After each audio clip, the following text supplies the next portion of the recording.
Welcome back, everyone. Oh god, that sounds really weird with the monitor feed in my ear. Okay, let's not do that. At least not until I'm used to it. Okay, there we go. Welcome back, everyone. I am DracoFire87. I am your host. We are back, belatedly.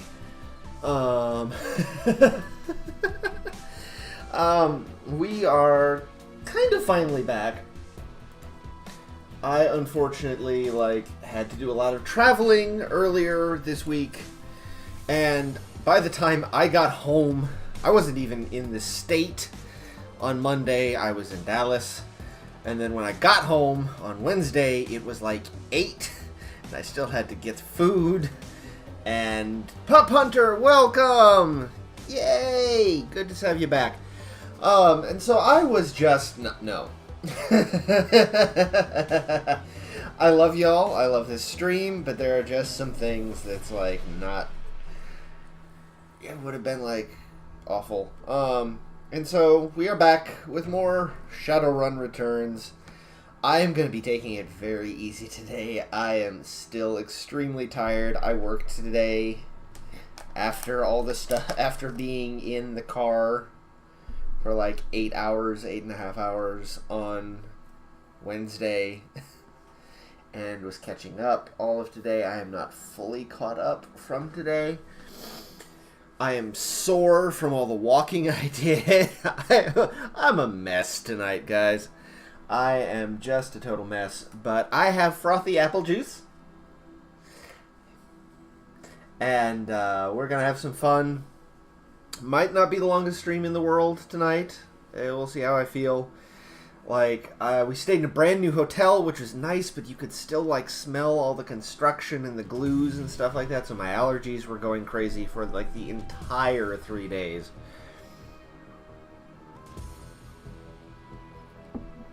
Not sure if I like that apple juice or not, but we'll wait a little bit. Hey Riot, welcome! I am glad to see and glad to hear that you are going to continue to be able to be with us. I was worried. Oh, okay, you're not feeling good. Alright, you feel better, and we appreciate you stopping in. And we'll be waiting for you when you get back. Get better. So get well. It's an order. Pocoyo says get well. Quit! So, alrighty. Oh... just gonna sit here for a second. This is about the first time since 7 a.m. this morning I haven't had something to do. I'm technically doing this. I technically have to do this.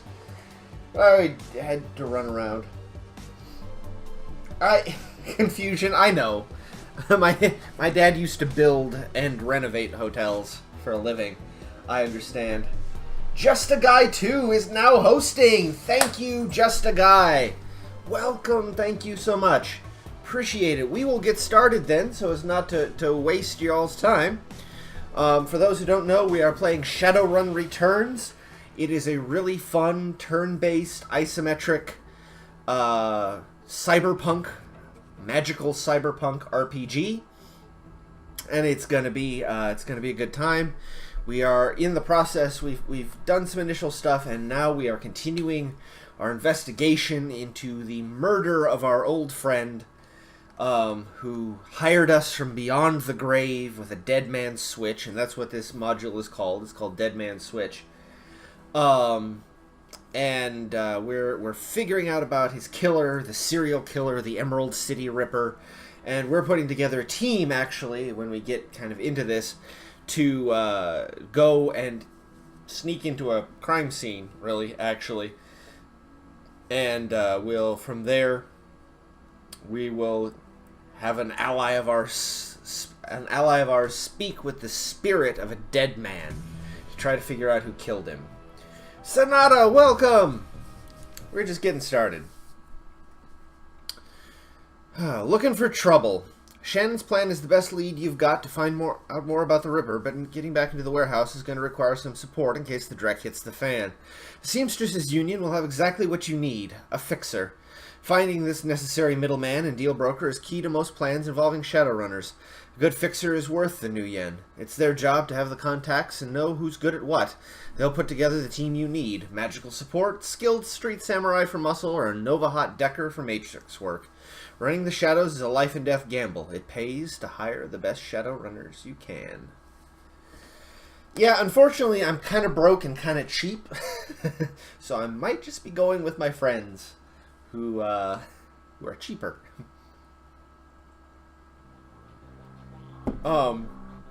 Let's look at my objectives real fast. Okay. Talk to the fixers, talk to Jessica. Alright. This is my character. Doesn't have much of an appearance, but there he is. And he's a street samurai named Jack. I hope you enjoy that reference. I'm not going to be voicing him like Jack. I decided that I wasn't going to do that. Mostly because I enjoy kind of voicing him like myself. But I still like the reference, and it's still kind of be his character build. Let's see here. Let's find... Well, I did find Jessica. I did talk to Jessica. Oh. So I guess I better talk to Mr. Delilah. God damn it, I hate Mr. Delilah. And deal with some stuff. I gotta hire my runners. Gotta hire my team. First question is, how big is my team?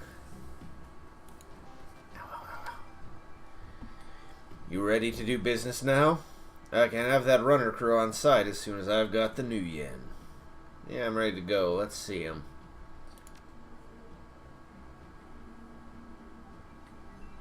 Alright. So, I have 2 slots free.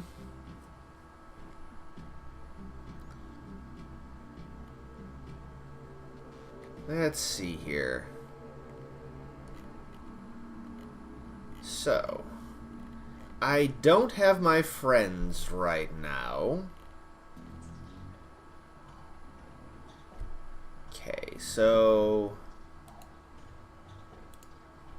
this is me. I can hurt things really well.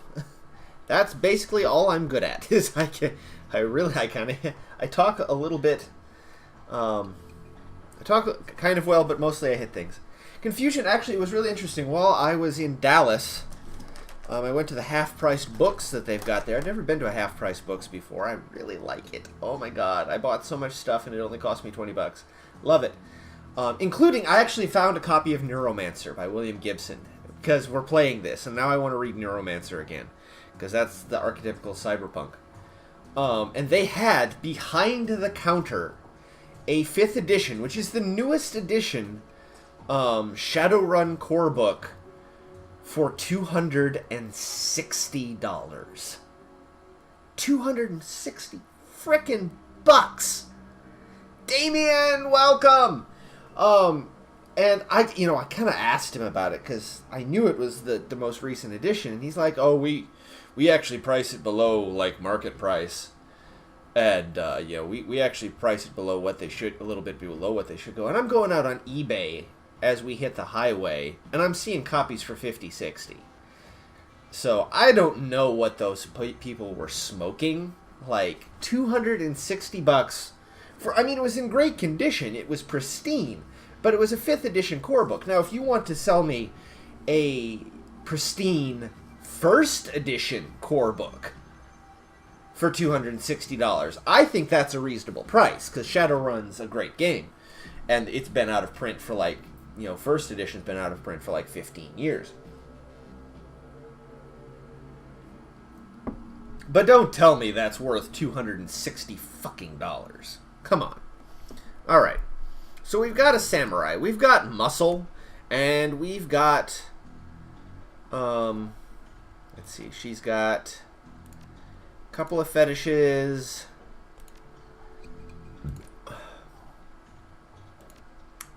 A weapon, some speed. Alright. I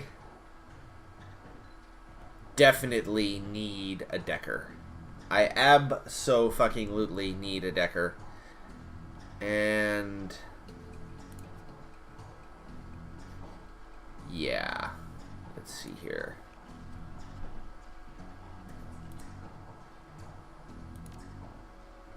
So that's...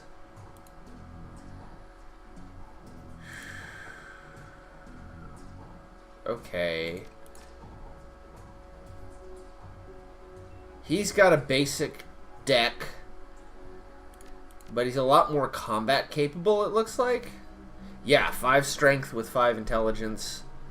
Pretty fast. Stevie, welcome! Hypotenuse is a lot less killy, a lot less of a killer, but Hypotenuse is a much better decker, it looks like, and has the really good deck and a decent weapon.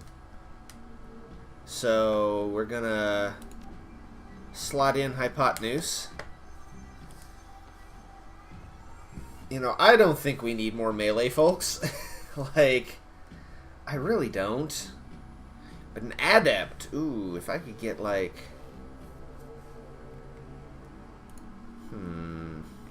let's see here. Pure support shaman. Summoner.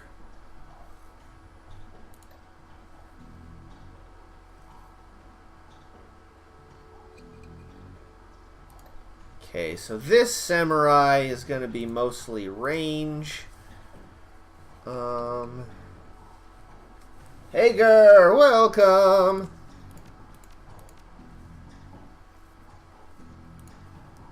And then...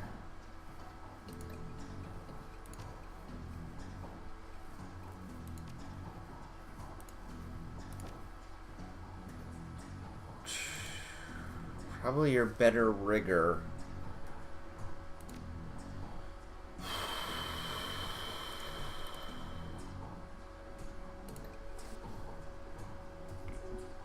Oh no, Hager, that's not good.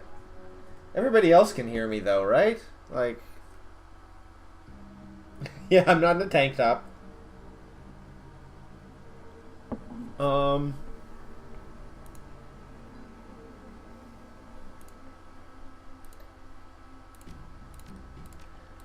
There's a killing...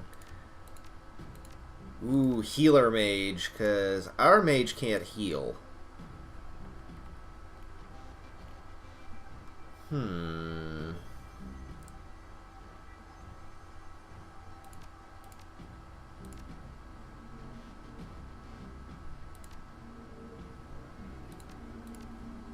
going to go with that mage.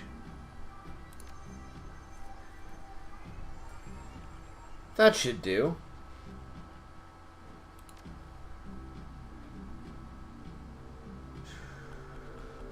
Confirm. Alright, let's do this.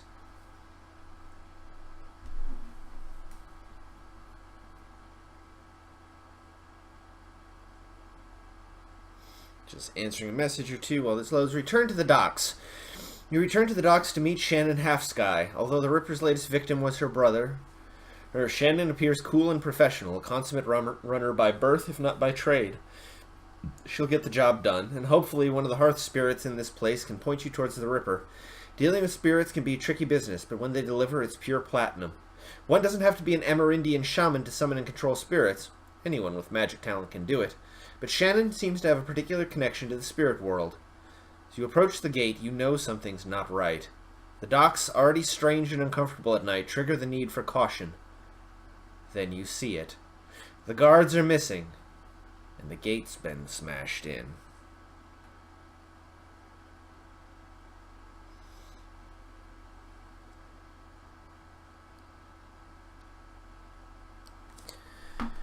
Oh boy. Let's see here. I equip. I don't have anything else to equip right now.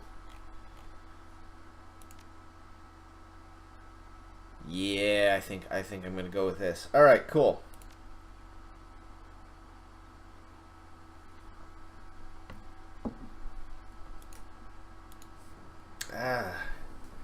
About time you showed up. Looks like we weren't the only ones who wanted to take advantage of this situation. A bunch of mercs have locked down the area. I don't think they're here for us, though. My guess is there's something worth a bit of coin left in that warehouse.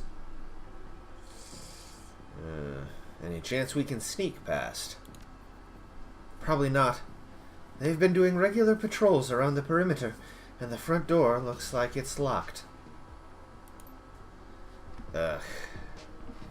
Alright. Shannon must stay alive. And... let's see here. If I go this way, what do I got? Not a goddamn. Alright.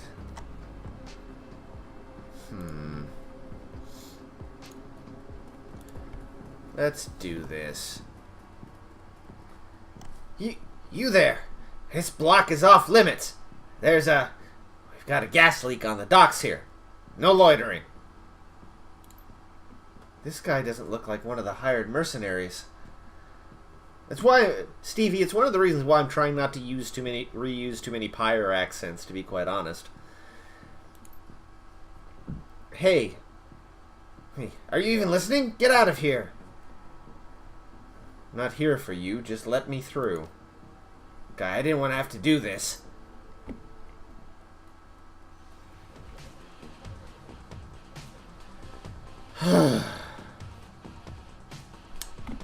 They never learn, do they? They never learn.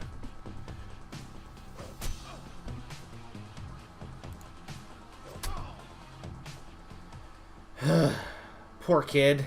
I didn't want to have to do that. Looks like a fucking bloodbath. Jesus. Let's poke around. I don't want to get ambushed by nobody.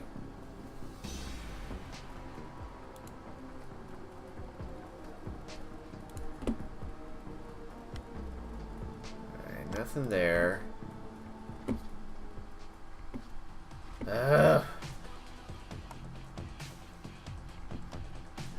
Fine. Alright. Whatever.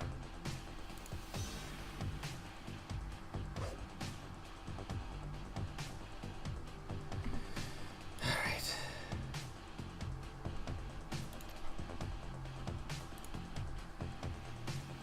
Let's see here.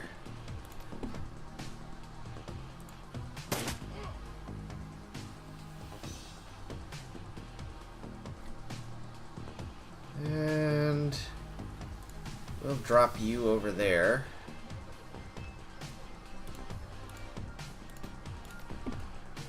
That's my Decker, so he's just gonna be able to...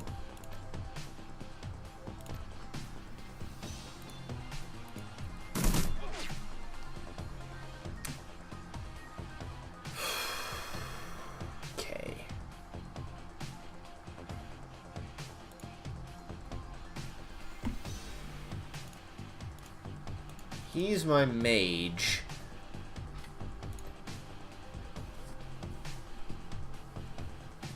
Let's see here.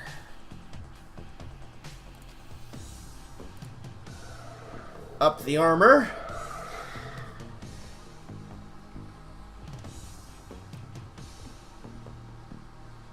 He's just fucking running. Holy shit.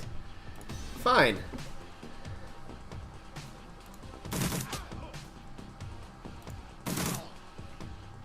Works for me.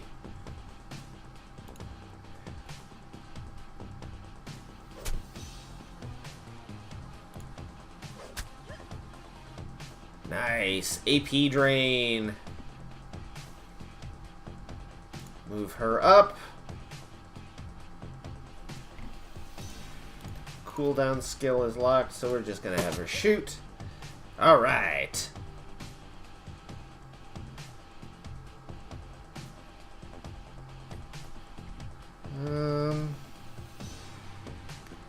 Let's see if we can't have him step out there.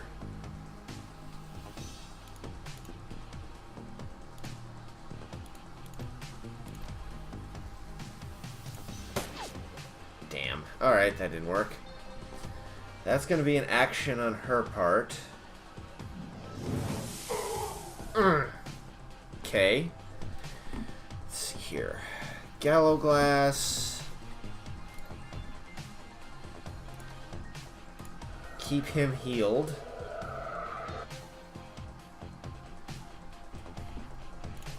And then...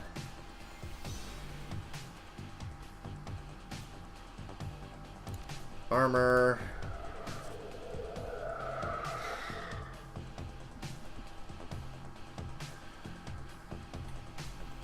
We'll geek the mage. Oh, shit. Well, that's not quite what I was looking to do, but whatever.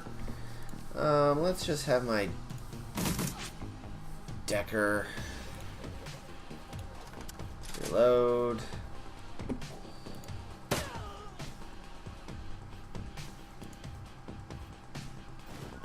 Key to the warehouse. Oh, thank God for armor. Let's move up the troops. Start with the mage.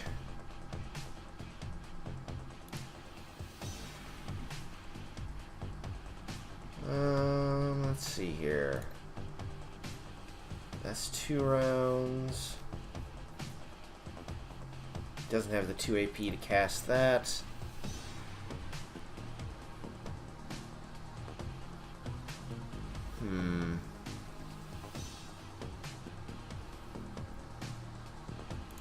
Let's just move him up.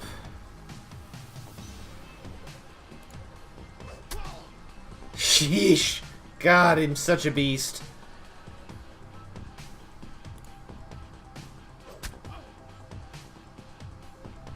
And I'm soaking their AP up. Holy shit.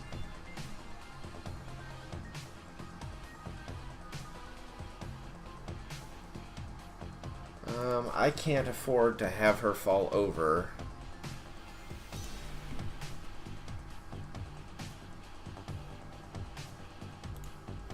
I should be able to survive this guy for a little bit.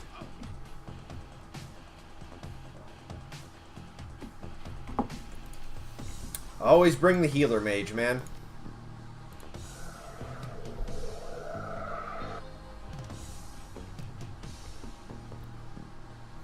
Let's see here.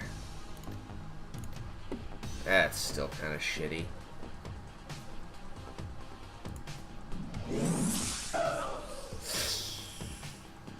Well, he's hurting.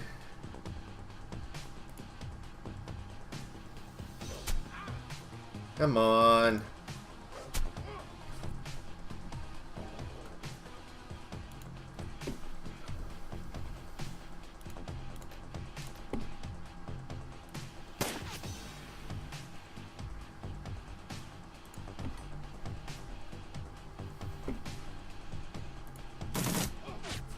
Duh.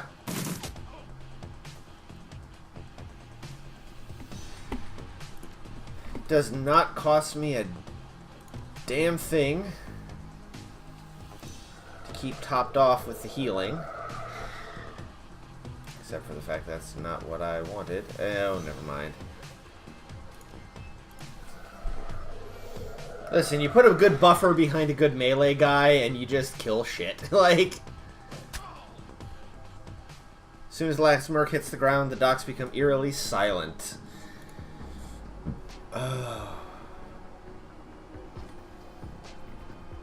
That went pretty smooth. What's the catch? Position to a new location. Continue.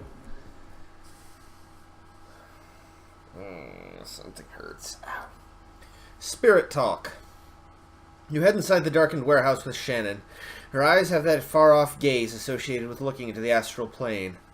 When the world changed, the Native American tribes made a resurgence as well, demanding a place in the new world. They got it. The Salish Shide? I'm butchering that and I know it and I hate it. Council now represents 8.6 million Amerindians across a multitude of tribes. Salish, Maka, Sinrak, God dang. I am so sorry to all of the people whose names I'm butchering, and others. They've adapted to the awakening better than other nations, thanks to a deeper connection to the world, both physical and spiritual. You can see that connection alive in Shannon now. You notice the shift in her focus as she returns to the present. She nods to you. She can sense the spirits in this place. Now you just need to find them. Game auto-saved. Find that data or we're dead meat. Find the pay data the runners are after. Keep Shannon alive. Fine. Let's waltz into the room. Okay. Oh, I can apparently only move. Oh, interesting.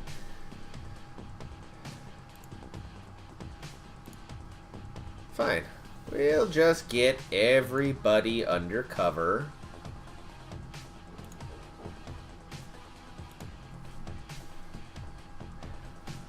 Maybe,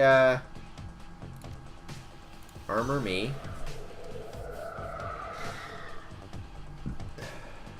Yep. Oh, glad they did.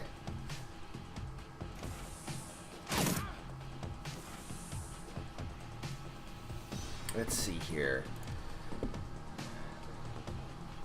Top him off first. No, not that. Heal.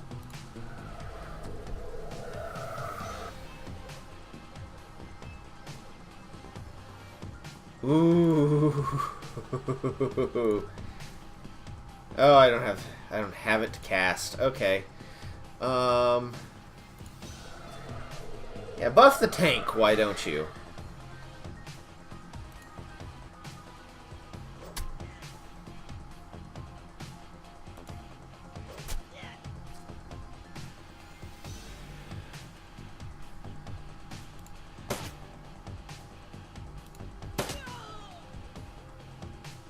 Alright, let's see about... Oh, there's all those guys in that corner with a grenade.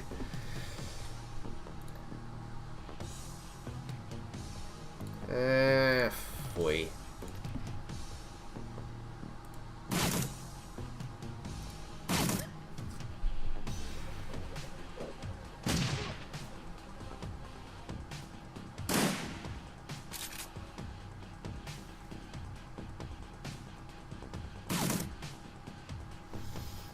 Okay, get away from my friend, first and foremost. Get away. Thank you, jerk. What can she do magically?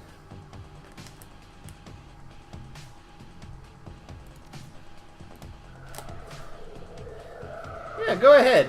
Haste me.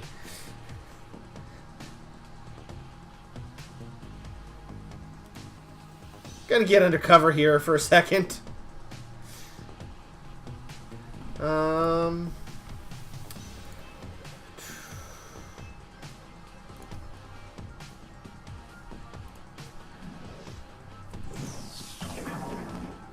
Oh! Single shot. Nice.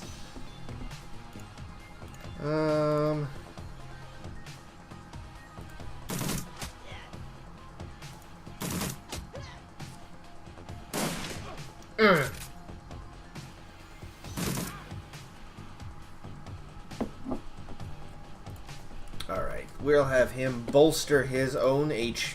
Damn it. Can't do that yet. Fine. Let's see here. Aim on him. And... Fine, we'll just, Manibolt him. Nice.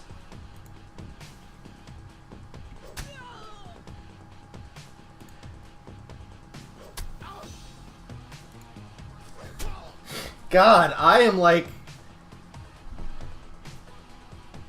absolutely like so freaking powerful. Holy crap. Yeah, we'll just end that. Just end. Okay, so there's still enemies. Got you. Great.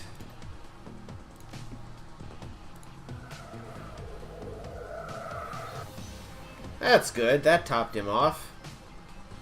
And then we'll armor me. How about that? And I'll open the door.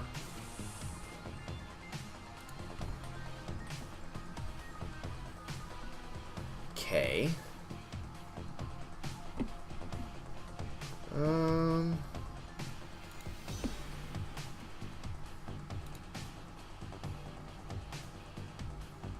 Nobody there, so it's...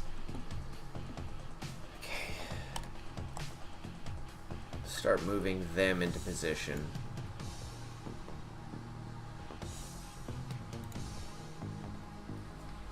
Okay.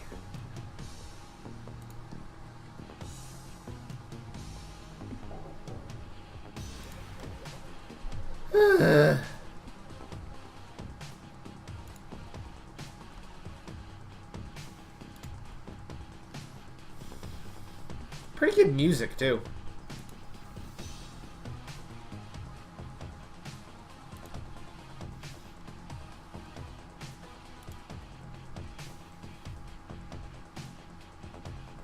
Reload.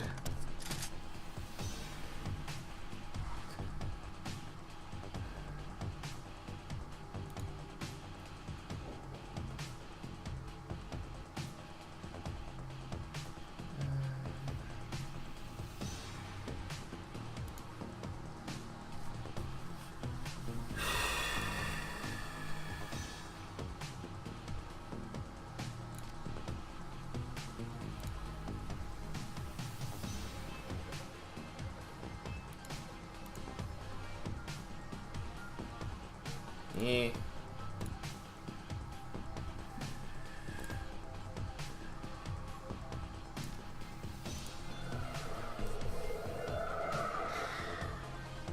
Okay, new round.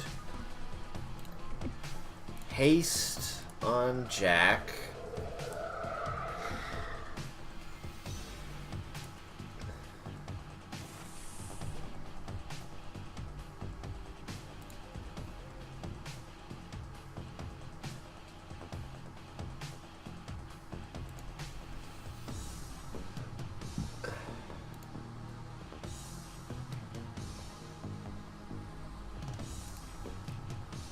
They don't know we're here yet. Oh, now they do.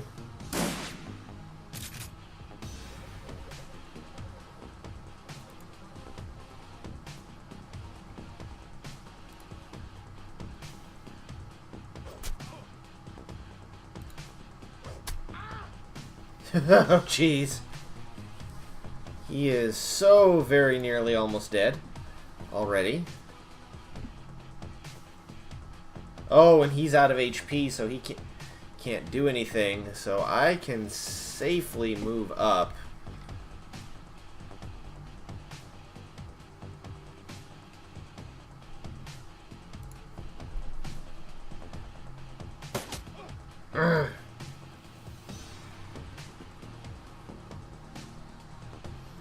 Alright, first... Let's see here, what am I... Got haste, but that's it. So heal him.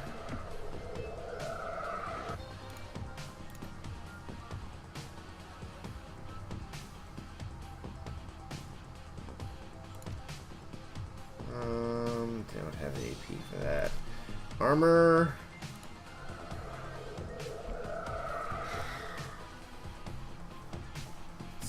here.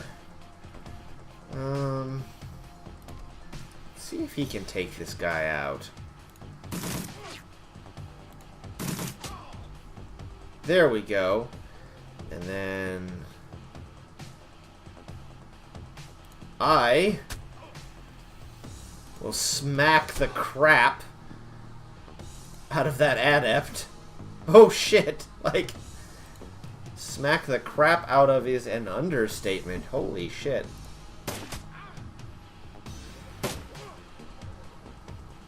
This is our score. I don't care!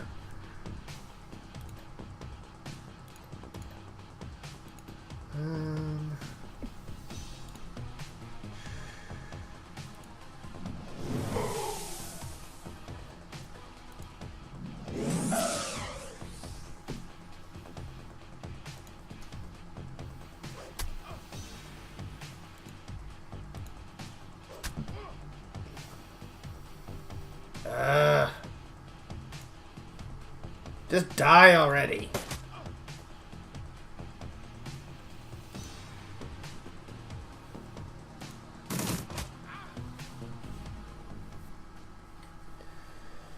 Alright. Item picked up. Ares flight recorder. Found the pay dirt that pay data that the runners are after. Excellent. I'm going to explore just a little bit. Just to make sure I didn't miss nothing.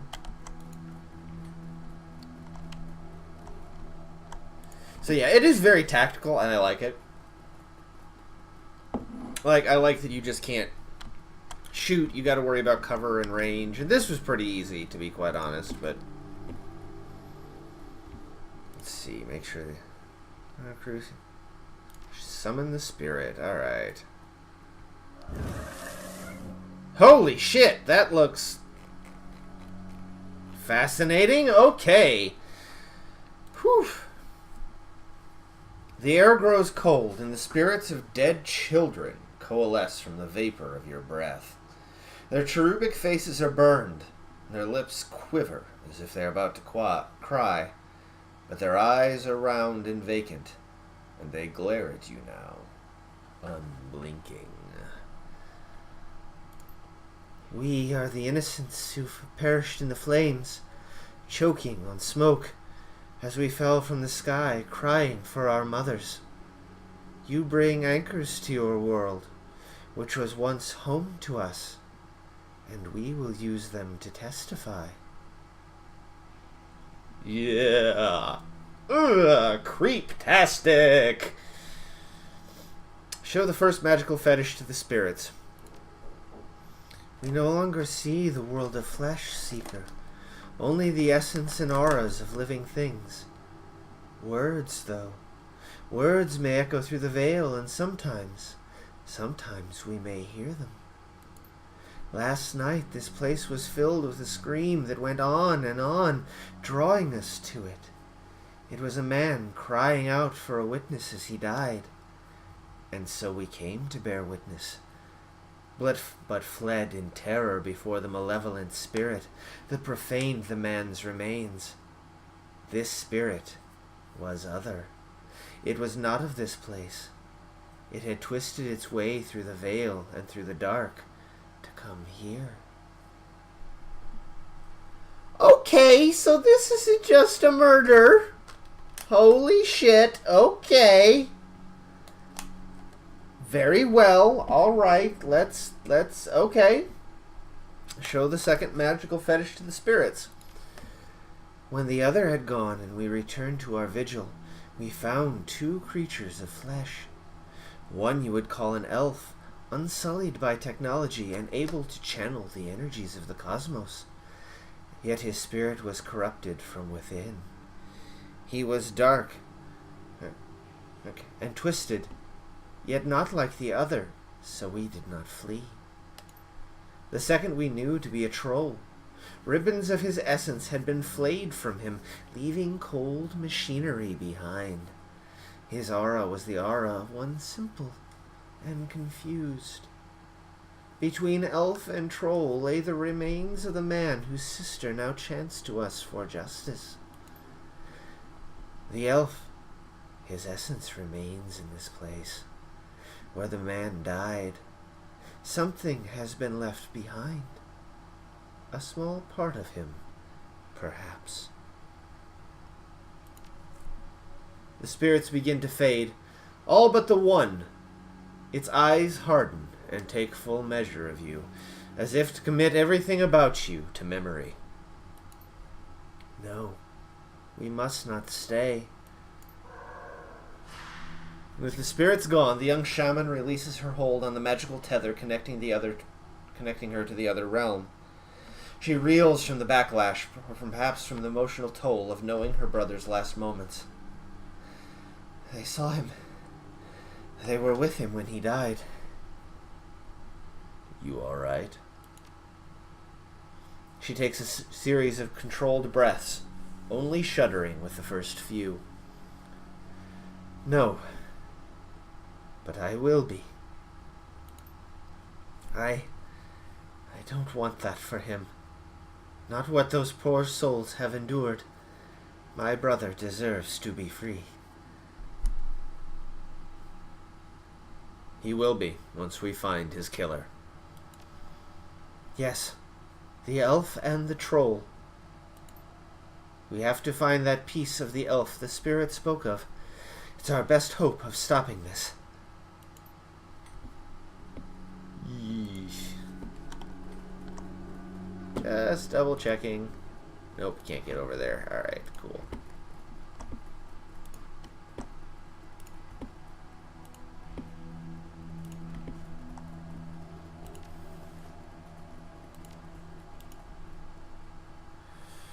Okay.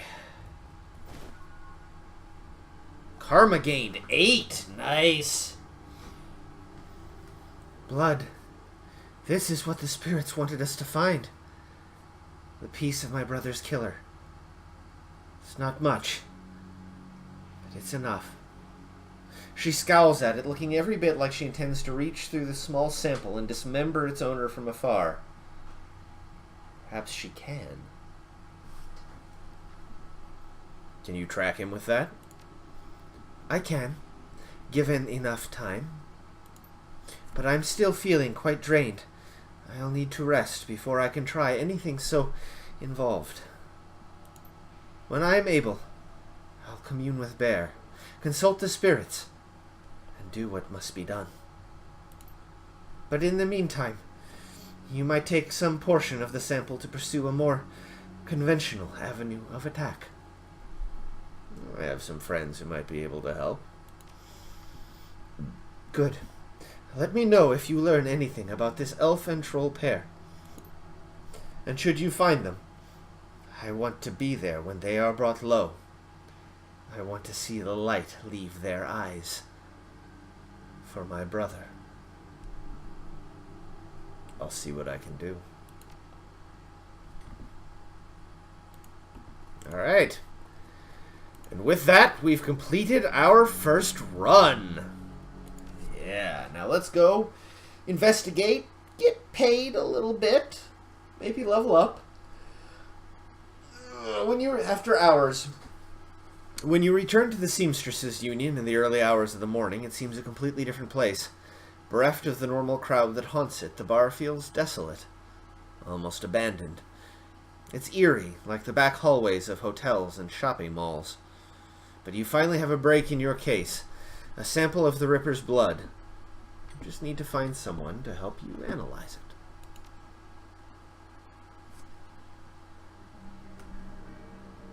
Find someone who can analyze DNA evidence.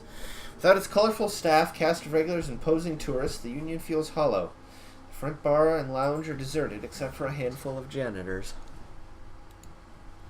And I'm yawning. Shit. Mrs. Kubota's in the back. Of course. Yeah, I just swept there. Gathered around the intimate back bar, Mrs. Kubota and her coterie gathered for breakfast, with the lady herself doing the cooking. The smell of soy calf and something resembling sausages fills the room. Hello, Mr. Cluey. Evening, sir. What's the word around town, Mr. Cluey? There's been more talk of the Ripper killings. Some people are saying they're hate crimes on account of the victims all being human. What if I told you the prime suspects were an elf and a troll? Still doesn't mean the killings are racially motivated. People are just too quick to label something a hate crime. Check the census. The city is still 66% humans. Close your eyes, throw a rock. You're more than likely to hit a human. Doesn't make it a hate crime.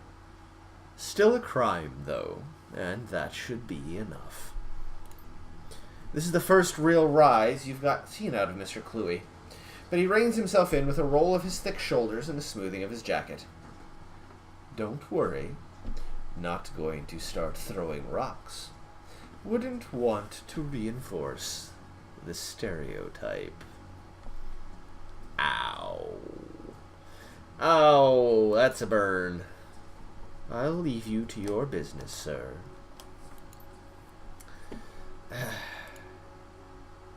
Oh, hi-oh.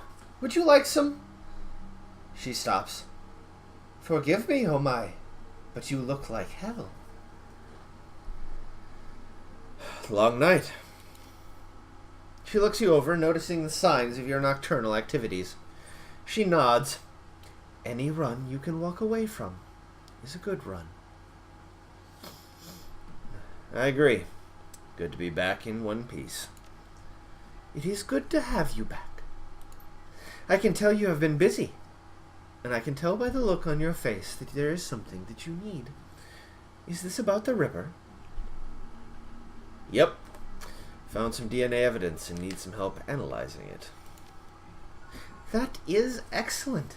I will unlock the piano so that you may go downstairs. I am certain someone in the safe house will be able to help you, if they are awake. It is likely that you will visit the Matrix before the day is done. May I take a sausage? Take the whole plate. I like her so much. I love our delightful Asian proprietress, patron.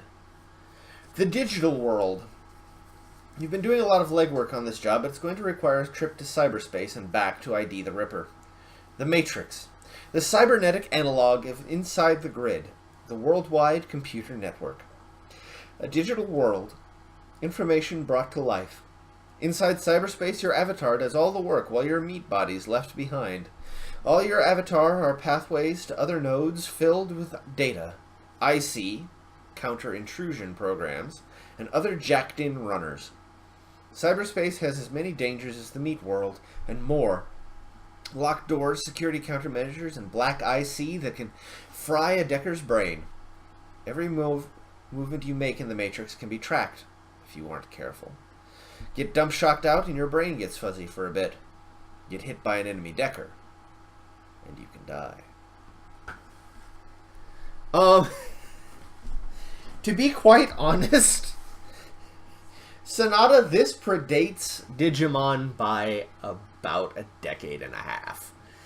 Not this game, not even Shadowrun necessarily, but the concept of jacking into a matrix is actually been around since like the 80s now.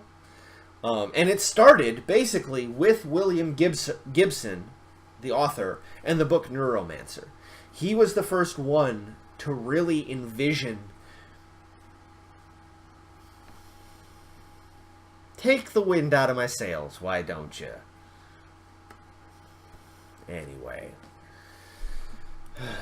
He was still the first one to truly envision how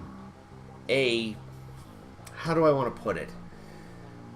I mean, a digital world.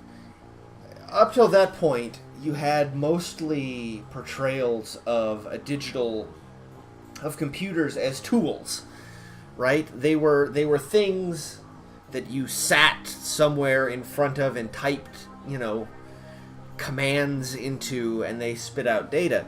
The idea that there would be not only interconnected computers, which we were kind of starting to even tend towards at that point, but that there would be a vast network of computers that one could troll and interact with and browse in a visual format was considered to be like it was high imagination, it was science fiction.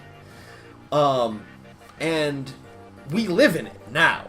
Like, we live in that world, and I think that's amazing. Like, I love it. That we live, in some ways, in William Gibson's version of the future. We don't, plug something into the back of our heads yet, but we come real close these days. With assistive technologies and AR and force feedback and all that kind of stuff. As VR develops, we are getting really, really, really close to what's envisioned here. And as soon as somebody develops, like, an interesting, more viable interface for, like, VR to browse things like data, holy shit, we are going to live in that world. I think that in the end, VR's big thing is not just going to be gaming. It's going to be immersive access to information. I just don't know exactly what that's going to look like yet. I don't think anybody knows what that's going to look like yet, to be quite honest. I don't know if it's going to be AR, like overlays through something like a Google Glass, or if it's going to be you sit in a chair and you're in a virtual world. But Fenrir, hello! We're Shadowrunning. There's Mustache.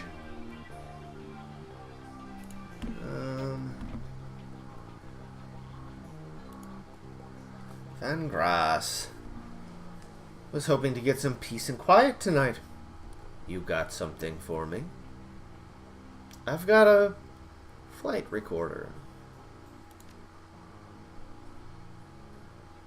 Wouldn't happen to be an Ares flight recorder, would it? Some very powerful buyers are looking for that right now. I can get rid of it for you for, say, 20%. That leaves 200,000 for you. Deal.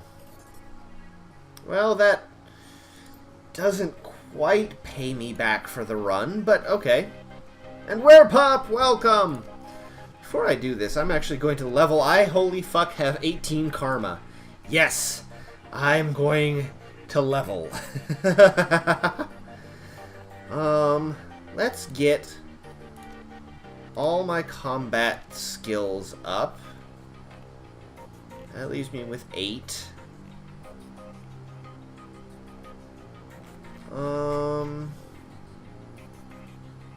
Since I'm going to be up close, let's bump some quickness and some dodge. Confirm.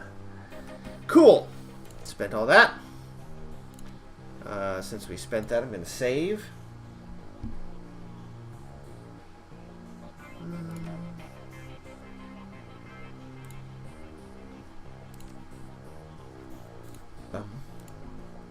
Alright, let's talk to David Fry. Morning. You look like you've been... No, that's not the voice I use for him. Holy shit, no. Morning. You look like you've been up all night. You look like you've seen some action, too.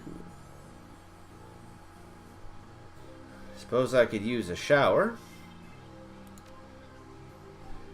You here to buy equipment? Negative. Need a DNA analysis. Fry can help you out. Doc Castle's equipment really isn't set up for that. However, I can employ a semiconductor chip. Could decode DNA using a voltage charge and change instead of light. That would eliminate the use of highly expensive equipment that would be required otherwise. He brightens. I just read a journal about it, so the information's still fresh. Frankly, it should be easy. What do you want to know about it? The owner's identity. Sonata. That's beyond me. All I can do is get you the gene code sequence. But that's where I come in. David, if you can get me that code sequence, I'm pretty sure we can track its owner down via Matrix Run. Will do. Let me have the DNA you want to test. Jack, when David gives me the sequence, I'll jack in and help you trace the blood sample back to its source. Thanks, guys. If this works, we may find the Emerald City Ripper. No, Drac. He turns to Johnny, excited. Wake up, Johnny boy. You've got work to do. And Jack, if you need any gear, I'll be right here. Just got a second wind. Meet you at my rig, Jack. Hey, Karma. Do I need gear? Take a look. Yeah, I can't use any of that, so... I'm like... decking? What's that? Thanks to the semiconductor-based gene sequencing system that David employed, we should have the information we need to track Ripper in the Matrix. Really impressed with his results, considering it was his first attempt. He was utilizing an unproven technique he'd read about in a science journal, and he was working from memory on minimal sleep. That's great, Professor. Sounds fascinating. If there's time later, maybe you can tell me more about it. Yes. Maybe we can sit down with David and he can share his research. But let's stay focused. Here's what I'm thinking. We hit the Lone Star DNA database first to see if our donor has a prior criminal record. They have extensive DNA archives. Then we go hunting based on what we find. Let's hit the decks and jack into the Matrix. I can get to their private grid easily, but I've got to warn you. Once we're in, it could get a little rough. How much decking experience have you had? None.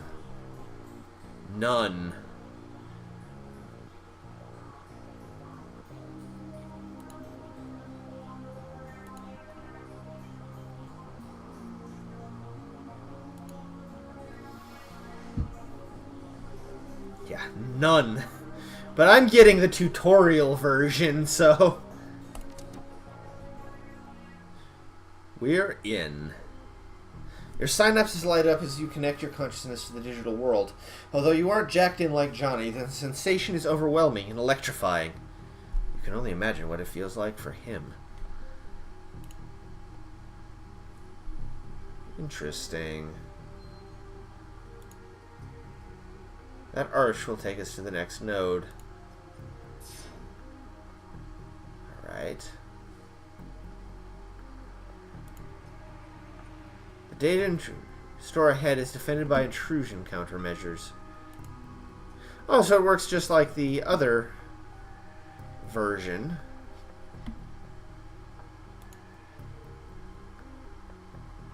No, not jacking out.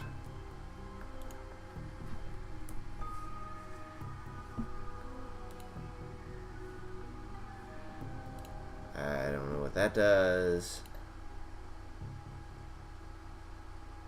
Okay.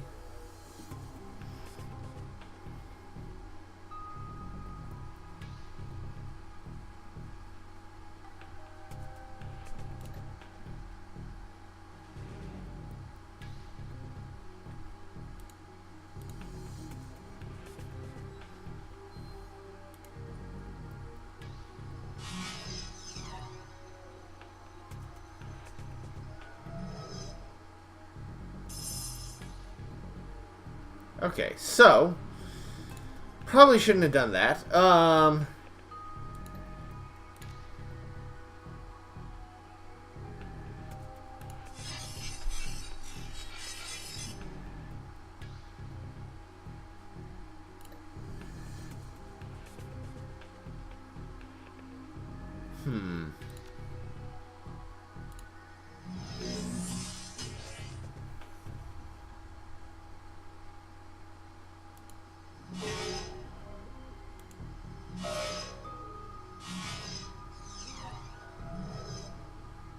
Interesting, okay.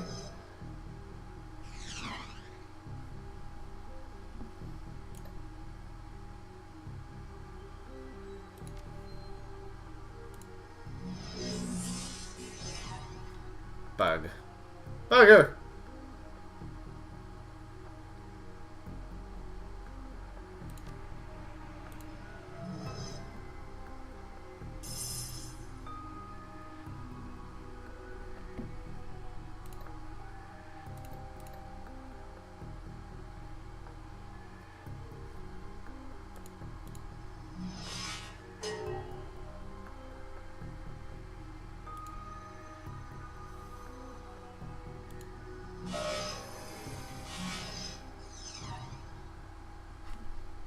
And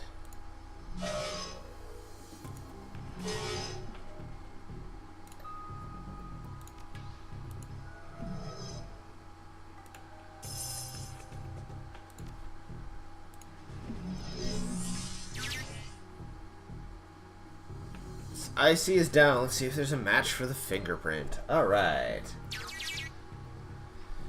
TNA match located. 100% match. Arrest records. Database. Subject. Silas Forsberg. Status. Deceased? Profession. Chop shop surgical assistant. Priors. Breaking and entering. 2 counts. Public indecency. 1 count. Brought in for questioning on occasions of unlicensed plastic surgery. No charges were filed. He's dead?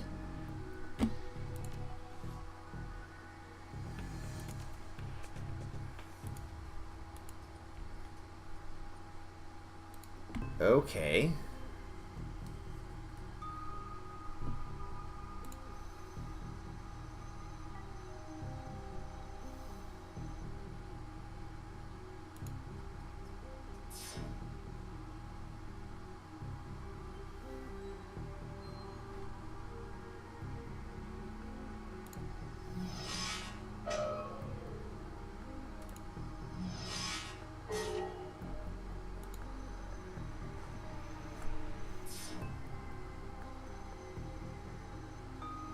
Okay, we're a pup. That's not a problem.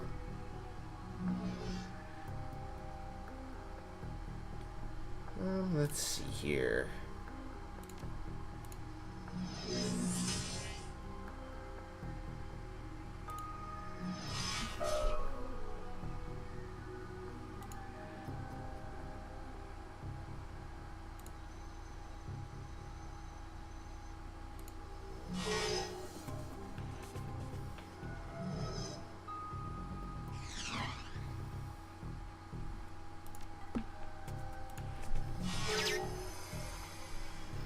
Yay. Hack the archive. Newsnet. 1 return on subject, Silas Forsberg. The body of Silas Forsberg, a chop shop surgical assistant, was found in an apartment in Snohomish earlier this week. The body had been there for as long as a month when Forsberg's landlord noticed a rancid smell and contacted authorities. Lone Star representatives have issued a statement saying Forsberg's death has been ruled as suicide. According to reports, his body was a mass of puncture wounds. The cause of death was determined to be an overdose of anti-stress medications and sedatives. The man's employer claims he was a dedicated employee, though he suffered from bouts of depression. Forsberg's next of kin could not be located, but the attorney appointed prior to his estate has located a will written weeks prior, leaving all of his belongings to his psychiatrist. The identity of the psychiatrist has not been released due to privacy concerns. Yet another sad end to a life. This is far too common here in the sprawl. Okay,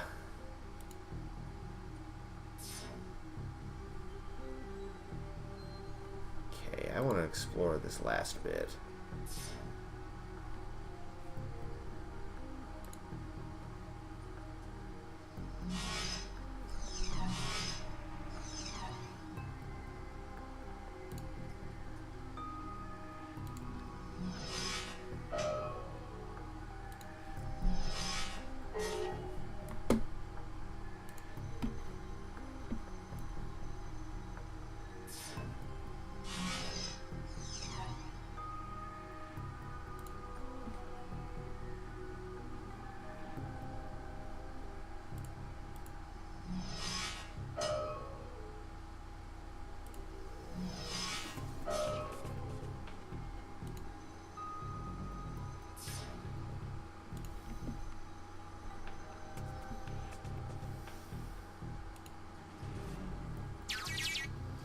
Autopsy records.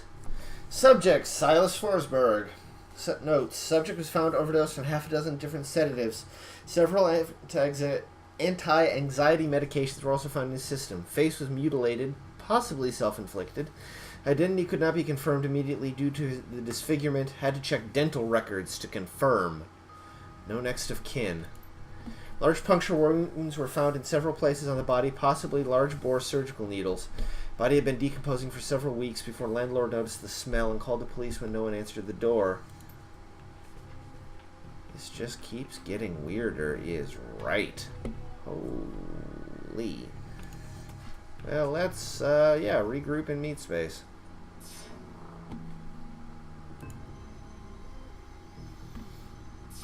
Yeah, this is 7 kinds of weird.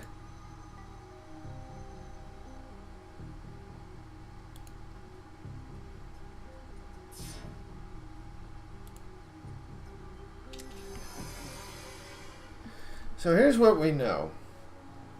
Our DNA evidence belongs to a dead man whose death was never explained.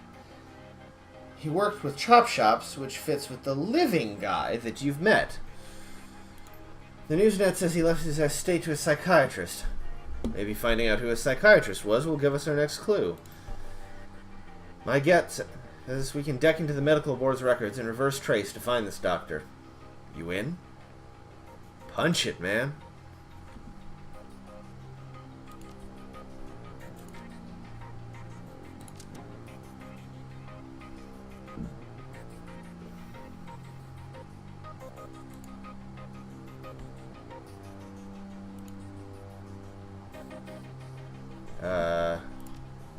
There we go.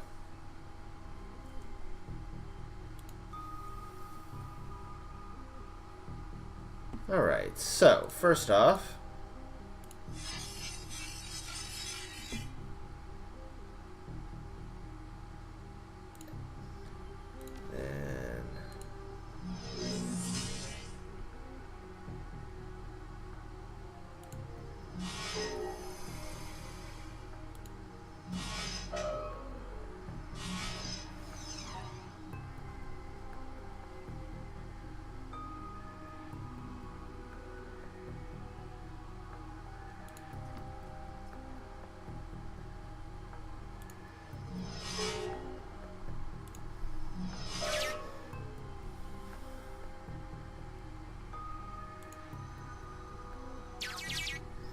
searching medical records, Silas Forsberg. Medical records file for Silas Forsberg located 2020 through 2030. Pediatric record, partial. One particular pediatrician's entry stands out from the rest. Child suffers from a chronic depression and social anxiety, most likely caused by his physical abnormalities. We've seen many cases like this recently with the outbreak of changeling children being born. With the aberrant physiology we're seeing, there's no telling what sort of brain functions are affected. Prescribed a series of sedatives last year that seemed to have no effect, upping the dosage. 2030 to 2040. Data missing or corrupted. Contact your administrator for help. 2040 present. The file is quite large and takes well over an hour to read through. The final entry, however, is the most significant. It is written by Dr. Henry Holmes. Silas has overcome significant mental disorders and no longer goes through periods of violent episodes. Latest medications have proven especially effective, but I believe that being treated by another elf has significantly impacted his treatment. Unfortunately, my efforts to maintain an emotional boundary with him have proven challenging. He has bonded to me in an unhealthy and frankly unnerving way. His hero worship exhibits itself in the form of mimicked speech patterns and adopting my dress. For this reason, and for the health of the patient, I am assigning another doctor to his case. I will inform him at the next session. Leave medical database. Okay. This just keeps getting weirder. Watch out, that black IC could kill us and fry our brains. Yeesh.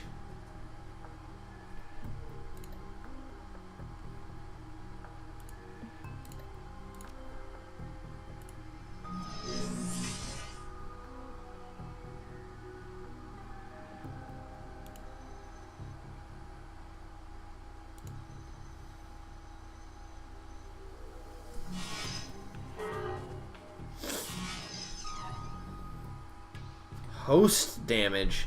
Shit.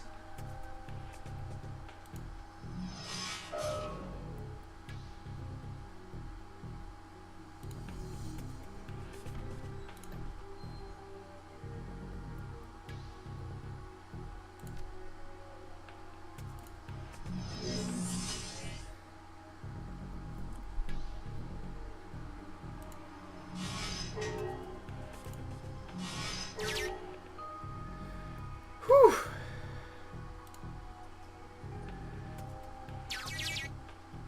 Hacked employment records.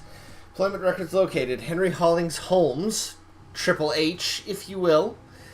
MD, PhD. Check current employment status. Current employment status. Dr. Henry Holmes currently holds the position of Chief Psychiatrist and Administrator at Mercy Mental Hospital, Snohomish, Washington, UCAS. Previous employers. Previous employers, 2045 to 2054.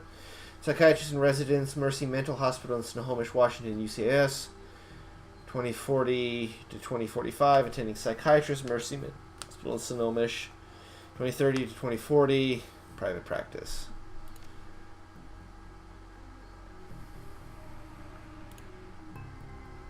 Okay.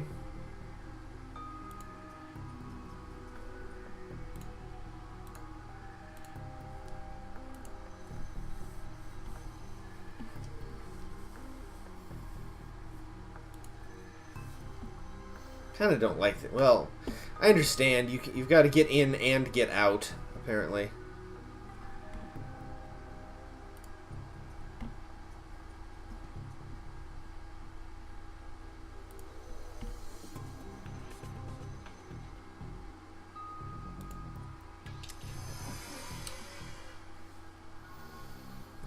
Reality is at the end of day contextual, and as the meat world comes back into focus, your head once again tries to settle on which world is the real one. While the philosophical question lingers, your meat body demands food and drink. You disconnect from your deck to find that the Union's safe house has risen. It's been a little while then. Let's spend some karma.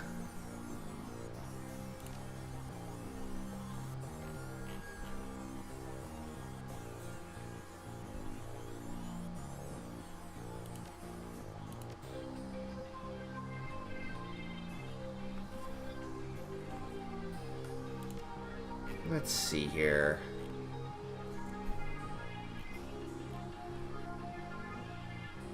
Definitely gonna bump my charisma because talking to people is good. What is your idea? What's your idea, Werepup? Talk to David Fry. David looks almost as tired as you do. You can tell that this case has gotten under his skin like it has yours. Any luck in there? Found an exact match for the DNA, but it was linked to the dead chop shop assistant by the name of Silas Forsberg. Now I have my theories, but what do you think is going on here, Jack?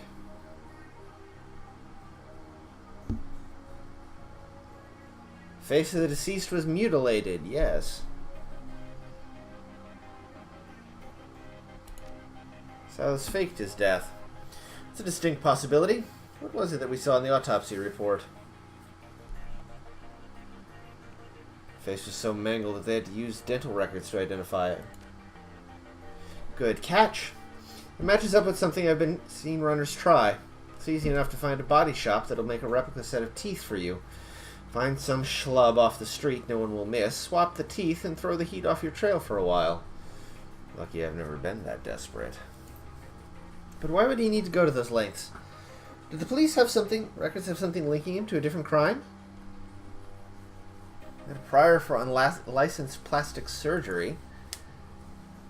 True. Wouldn't look too good on someone's record if they wanted to become a doctor. I think this is beginning to come together. The late Silas left all his belongings to a doctor. Dr. Holmes. Employment records have him as the administrator at Mercy Hospital. The picture on his file matches the person you saw downtown. The same person this DNA belongs to. All the evidence points to him being your killer, whoever he really is. Go find this Dr. Holmes and ask him some very pointed questions.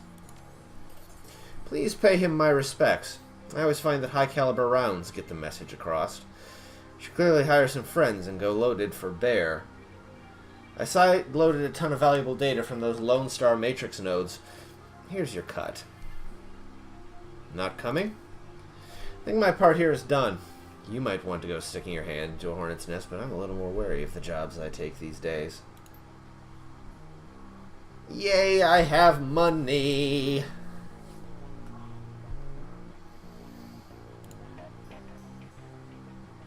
I don't need hardware or software. What do we got for sale as far as stuff? Despite the hour, Buster is fastidiously put together in another wrinkle-free suit. He shows every indication that he's been up for hours, sunk to his elbows in a dozen crates, each containing objects of sinister matte black hidden beneath the curls of straw-colored packing foam. Foam flies about as he inventories the shipment, clinging to every surface, except for Buster's immaculate suit. Just in time! I've got a whole slew of new toys in from a supplier back east. Factory fresh and still smelling of their mother's gun oil. Maybe there's something in this batch that you'd be interested in. How long you been in the trade, Buster? Well, let's see here. Left Cal Free on July 8th, 2038 at 6:13 in the morning. It was a Thursday. From there, I wandered a bit. Applied my skills as a merc in a half-dozen different wars, official or otherwise. Never did take to running the shadows like some of the boys I knew. Too subtle for my tastes, I suppose. Surely there was no shortage of full-scale engagements to be had, so I didn't want for work. Might still be doing it today if I hadn't lost the arm. Placement looks up to the task. What, this here? No, this is a more recent upgrade, thanks to Doc Castle over there. For a good while, I was sporting something a good deal clunkier. Keep the old one in back as a reminder. It was also stupid. Some Azzies were lobbing smokers behind our lines, more to mess with us than anything. I decided to toss one back. Didn't just figure that the one I grab ain't a smoker. It got off, but only just barely. Shredded my old arm, but good. Got plenty other scars to remember the moment by as well, but the arm was a big one. Take a word from advice from an old soldier. Make sure you're never holding a grenade in one hand unless you just pulled the pin with the other. Now, if I haven't given you reason to doubt my professional competence, how about we talk turkey? What can I get you? Let's see what you got.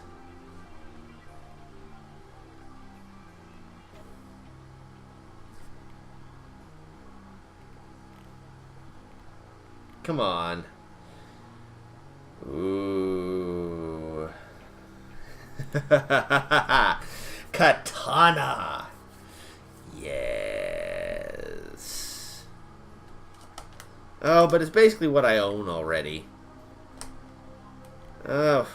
But we're a street samurai. So, yes. Oh, yes. Come to Papa.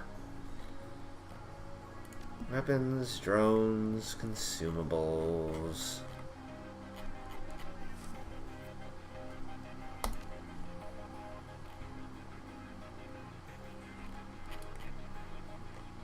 Basic frag grenade.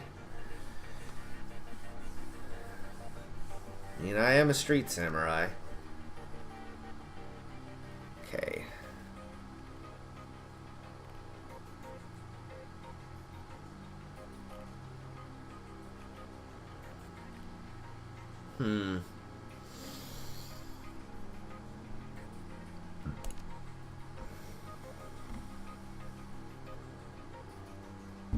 That's good to me.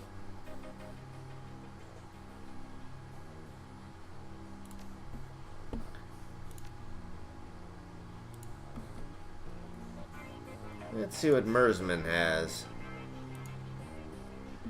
Need any new armor? Take a look.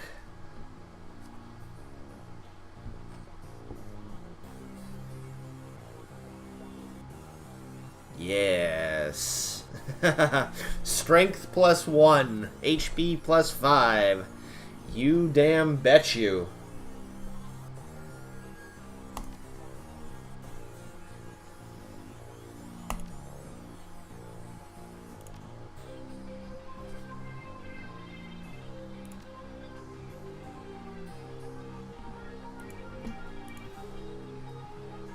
Let's see if he's got anything to say.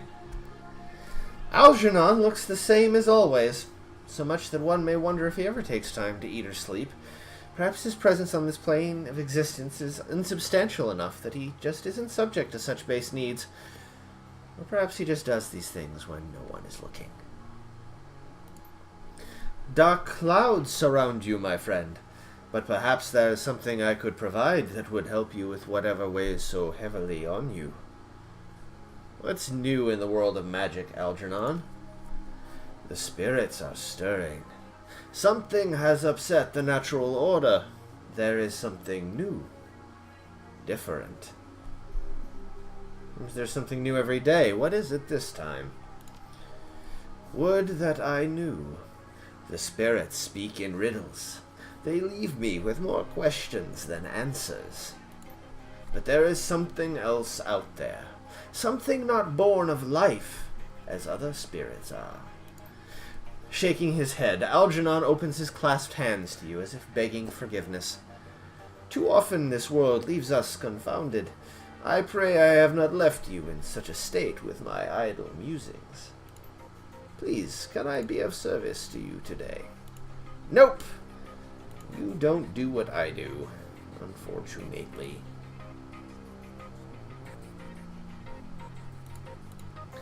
Doc Castle! Just one glance is all you need to tell that the good doctor is exhausted. Her crumpled scrubs are stained with a mix of blood and other fluids too colorful to be naturally occurring in the human body. Her eyes are those of a person who has built up a substantial sleep debt and has no idea when or how to begin paying it off. I'm not one to talk, but you look like Drek. Afraid there isn't much I can do for that. Doc Castle snaps her fingers, calls forth the spirit normally seen perched on her shoulder. It appears from out of the ether, and the doctor immediately seems less fatigued than she was a moment before. Now, what can I do for you? Everything all right here, Doc? Here at the Union? Yes, fine. I'm just getting back myself. Days here tend to be slow, so I volunteer at a medical center on the other side of Touristville. And I had a rough shift. Care to talk about it? Hadn't you heard? Doctors don't like to talk about their problems. It makes us appear less godlike. But I'll humor you. Didn't hear all the details. All I really know is what came in on the lips of the victims, healthy enough to still speak. Apparently one of the Baron's gangs incurred the wrath of the local Silpa rings, leading to a rolling shootout through the city streets. Several bystanders were injured.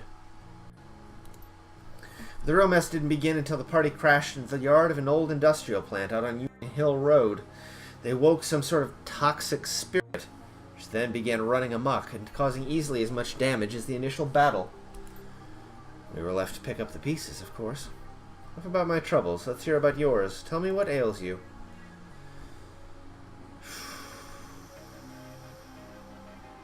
Ooh.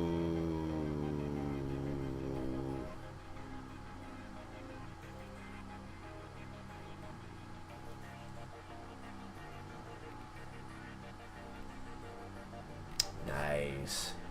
So, I can get 2 of these. I can get 2 of these. Depending on what I get, but it's going to leave me very, very, very low. I should probably save some money for cash. For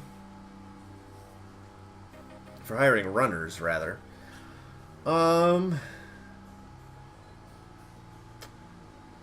or body? Armor or body? Body's going to cost me more and leave me lower. Probably the better version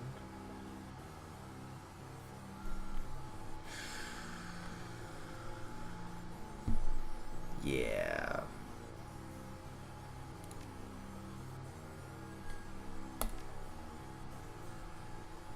Goes to take me down to 4,500 new yen. But that's a pretty significant boost. Yeah.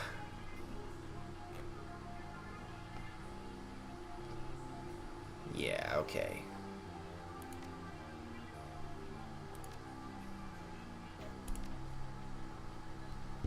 Cyberware causes essence loss. This affects the magic rating of your character. Da da da.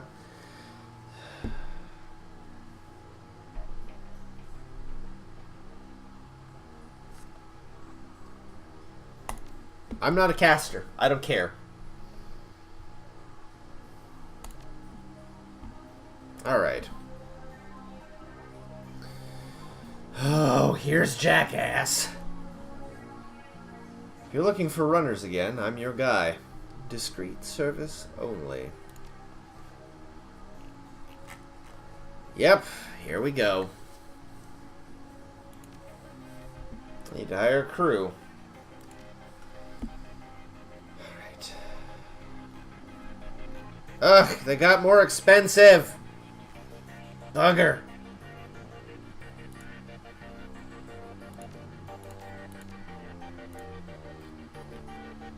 Alright. Decker. Healer.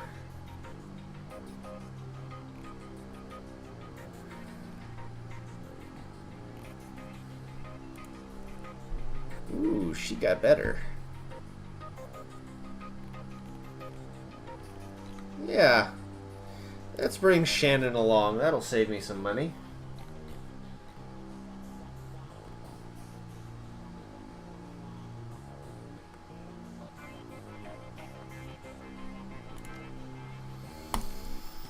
Alright, let's do this. Oh! Mercy Mental Hospital. The blood you found on the warehouse belongs to a man masquerading as one Dr. Holmes, and you've tracked him to Mercy Mental Hospital, located in the notoriously anti-metahuman farmlands of Snohomish. The drive to the hospital is long and unpleasant. Finally, you reach the walled and gated hospital compound. Despite the pretense of security, the gate is unguarded, unlocked, and open. No one stops or greets you as you drive up to the large, crumbling building. Gothic ramparts top a damaged roof, cracked walls, and broken windows. All around the building is a lawn gone wild.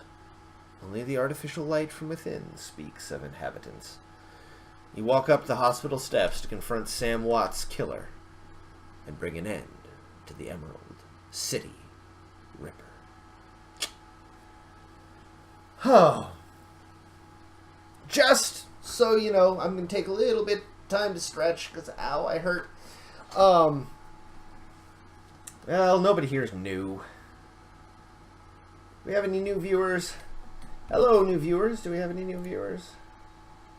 We keep anybody from that host?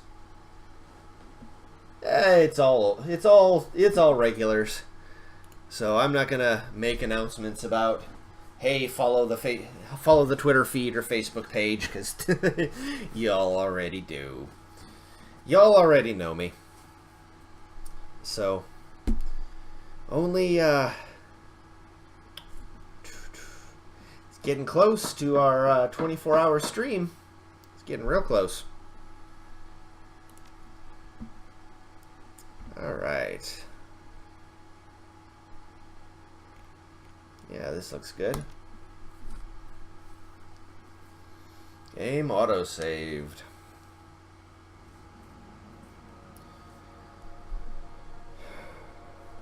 We'll do a real save as well.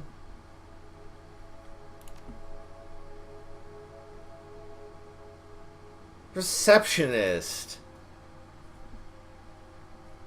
Welcome, sir. What business brings you to Mercy Mental Hospital? I'm here to see Holmes. Dr. Holmes. Ah, new customer. Please wait in the common room up ahead. I'll notify the good doctor.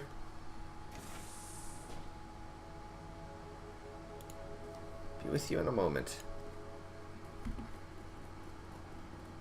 Please stay within the cafeteria. Okay.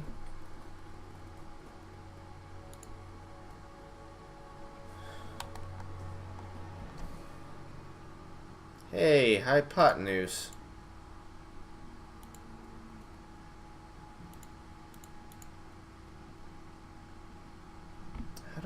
Can I switch main characters?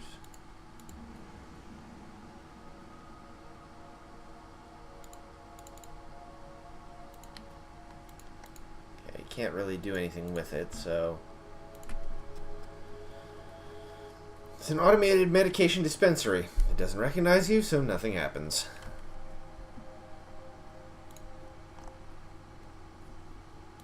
Rain. Hey, guy. Have you seen Josie? I don't think so. I know, right? I haven't seen him in a few days. Dr. Philippe told me not to worry about it. He says I worry too much. But who am I supposed to play chess with? Donnie over there can't suss more than match 4. He sounds like quite a guy. What's he look like? Well, he's big. He's got a big gold ring. The doctors let him keep it when he got here. Sometimes he lords it over us, but I'm sure if I had a ring like that, I would do the same. He says he won it playing for the Screamers back in the Super Brawl years back. Urban Brawl, huh? That's a rough profession. Not too rough for Josie. He says he went whole seasons without any injuries. He was usually playing Outrider, though. Will you at least help me look for him? I have this key I swiped off the day guard, but they keep a close eye on us. Get a peek in the infirmary and see if there's a record or something? It might just be in a cool-off room, and they won't tell me. See if I can find something. No promises. Okay. Be right here if you do. Interesting. Infirmary's that way.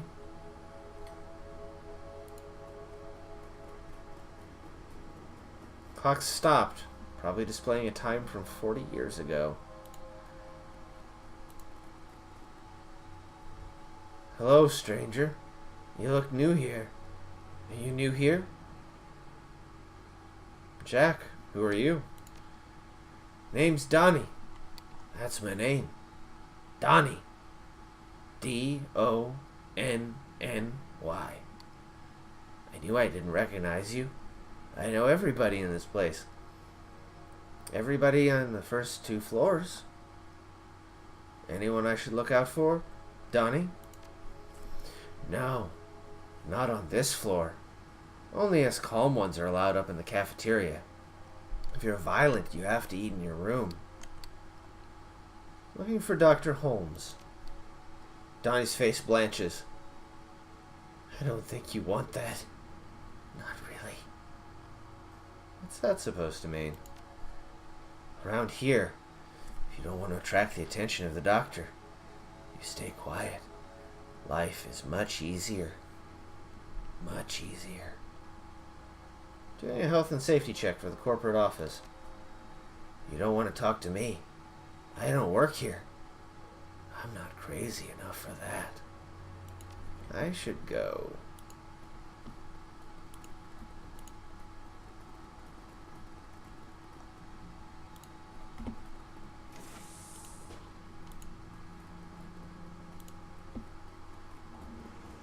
The stench of blood and mold gets ever stronger as you move closer to the infirmary.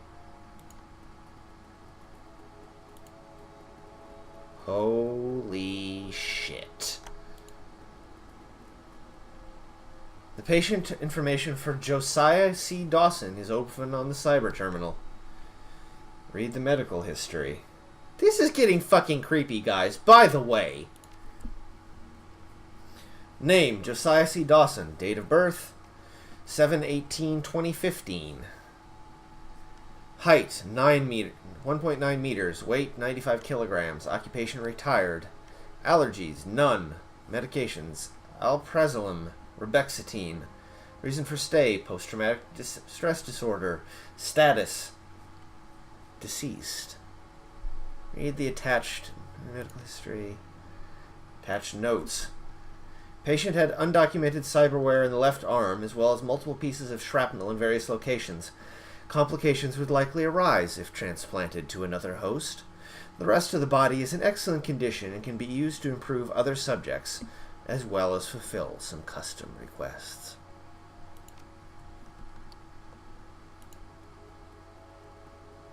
The surgical cart is strewn with gruesome tools, motorized saws, and metal vices. A severed arm lies next to the zipped body bag. The arm looks human, appears neatly severed at the elbow. There's a large gold ring on the index finger. Its owner is probably the occupant of the bag. Take the ring. You slip the heavy ring off the cold finger and feel its weight in your hand. Inside is an engraving. It reads, Screamers 2048.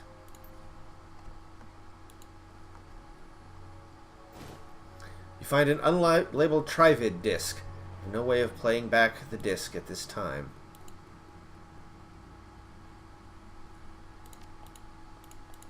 Yeesh. Always ready.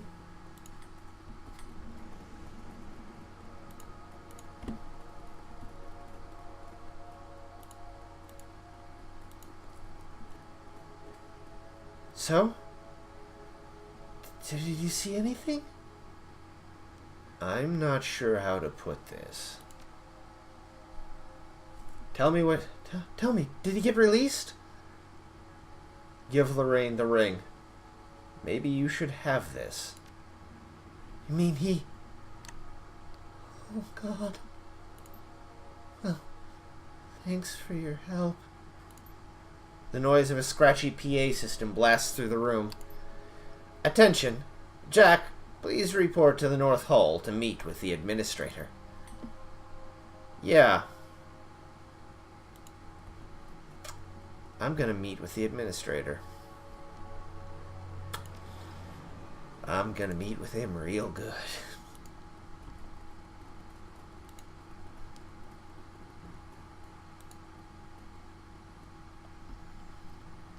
The elf standing before you may be possibly the ugliest elf you've ever seen. Later, pup hunter. Later. His meticulously clean lab coat, format jacket, and old-fashioned bow tie give him the look of an undertaker from centuries past.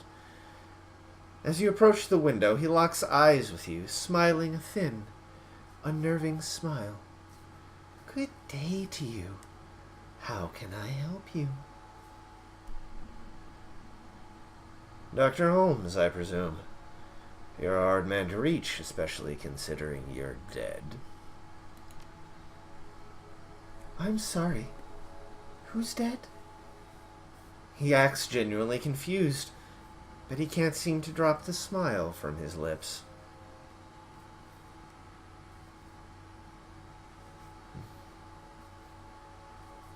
All right, if that's how you want to play it. Dr. Holmes, I have reason to believe you're involved in the Emerald City Ripper killings. Holmes forces a sigh through the plaster grin on his face. We see so many delusions in this place, and I can still be surprised. I suppose I shouldn't be. After all, this is a place for broken things. It's only fitting that a broken mind should seek us out. Guards!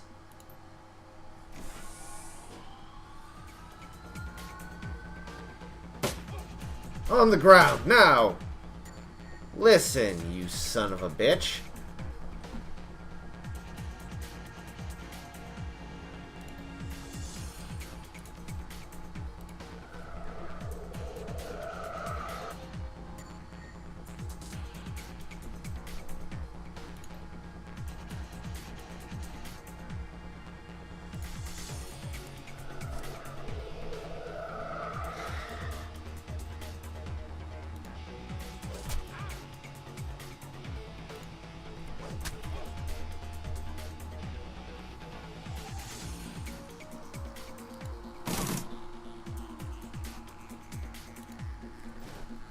Guards key.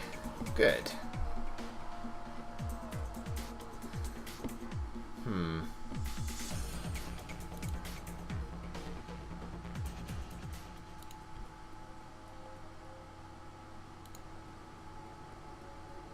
Okay, that can't be unlocked, but I can finally use my fucking Decker.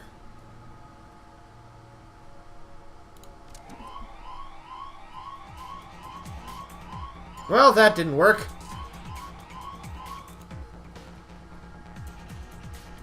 Seems that the good Dr. Holmes has something special planned for you. I'm afraid I can't let you leave. Why would you do this? Good luck in the basement. Holmes and Petazel are still waiting.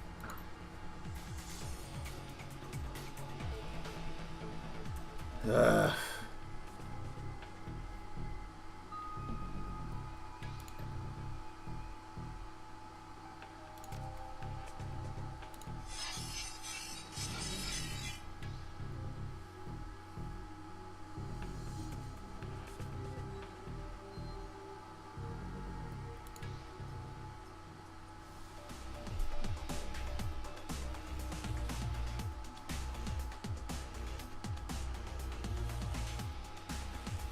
Oh, I can't do that from there. Oh well.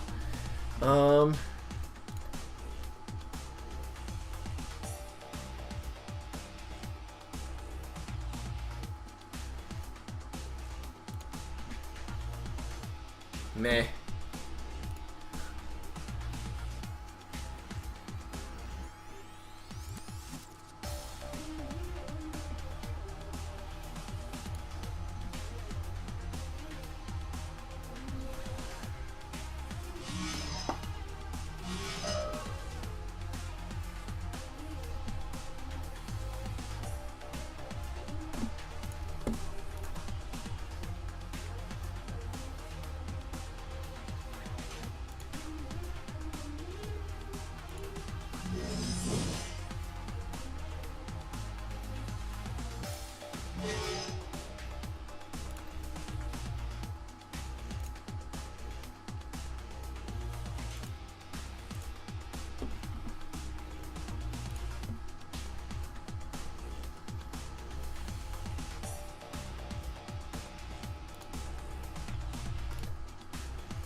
Okay.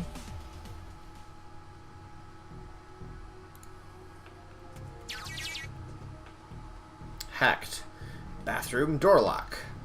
Cool.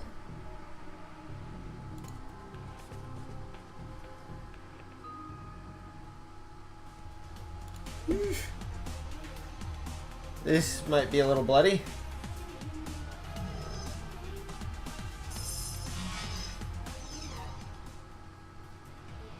Interesting. I swap back and forth.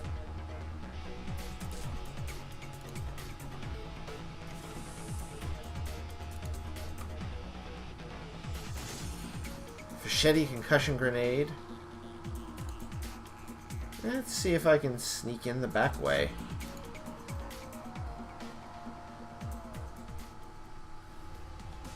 That's actually really cool. Like,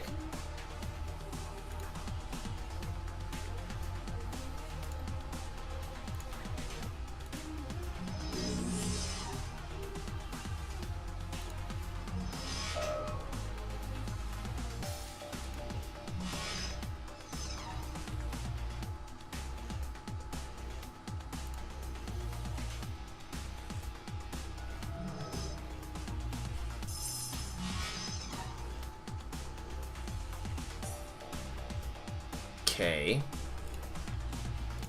Let's kill that thing. Damn.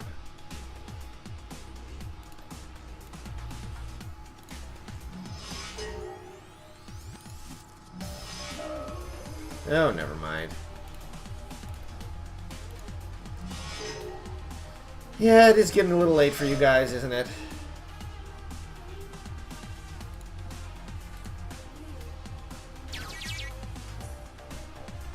Mission item added. Buyer records. Ooh. Good. That's information I needed. Alright. Back we go.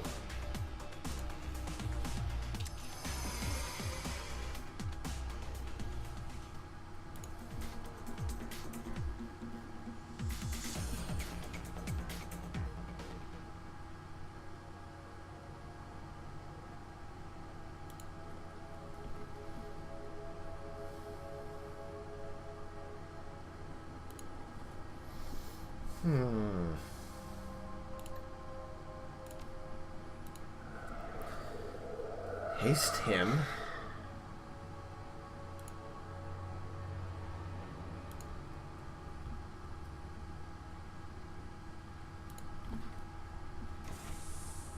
Ew, that's... None of this is good. Except for the fact that I can ambush that guard.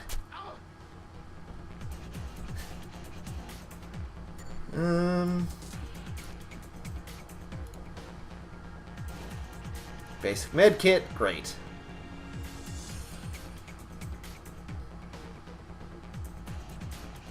I'm just gonna keep him safe out of sight. Same with him.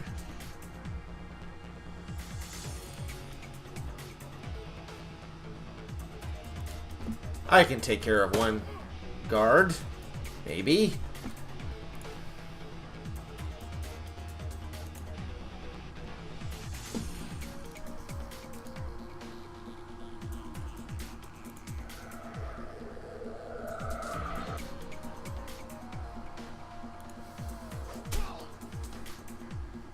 Guard down!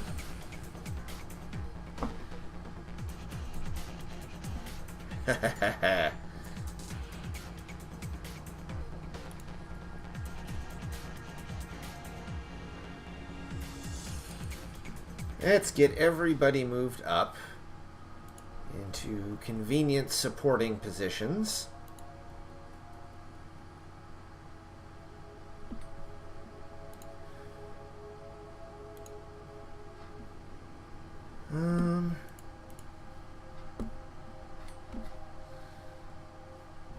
I have a feeling we're going to end up over there.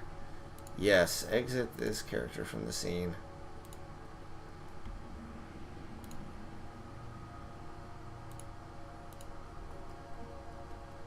Woo! Vacation! Always good. I'm kind of in the same boat. Halls of Disrepair. As you venture deeper into the asylum, you see that the inside is every bit as bad as the outside. Gone is any attempt to uphold the sanitary hospital aesthetic. With peeling paint, cracked floors, and exposed conduit, the present pretense of mental care is shattered. In this modern era, Mercy Mental Hospital is a throwback to the barbaric asylums of old, prisons and torture chambers rather than places of healing. It's clear that Dr. Holmes is spending his money on something other than this facility. You continue on. Holmes can only run so far.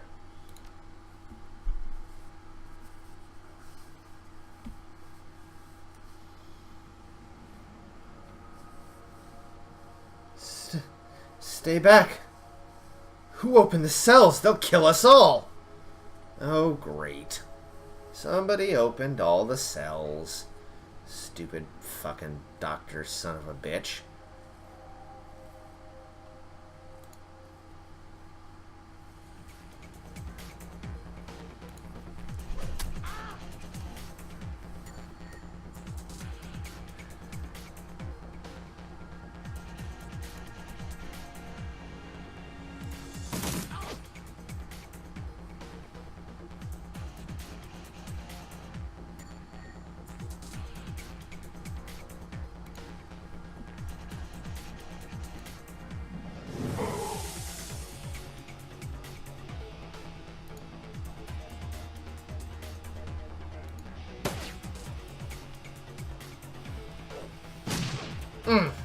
Ow.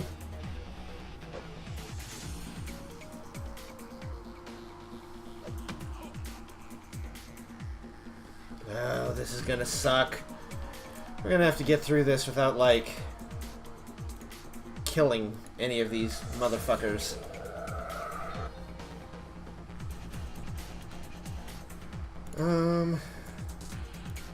Let's armor somebody weaker. I've got plenty of...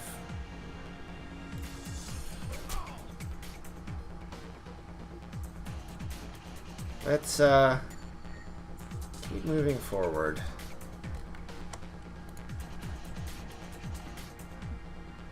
The intercom begins speaking as soon as you approach.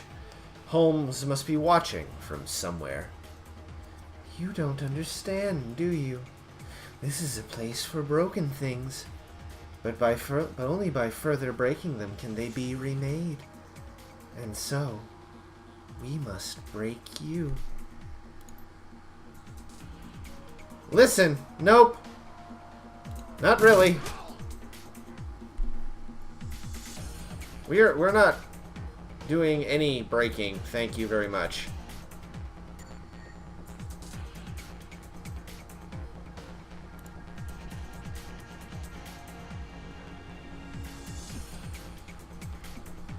Oi.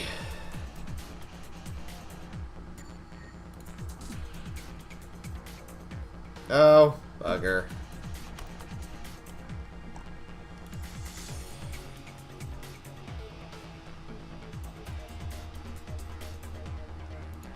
I'm gonna try so hard to get out of here without killing people.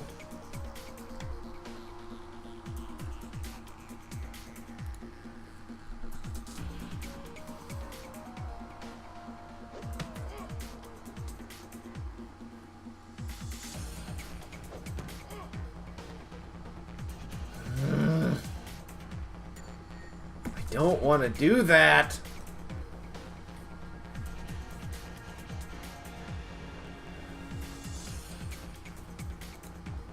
Good night, Fenrir.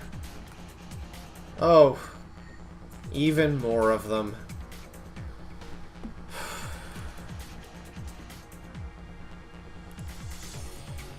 Doesn't say I can't.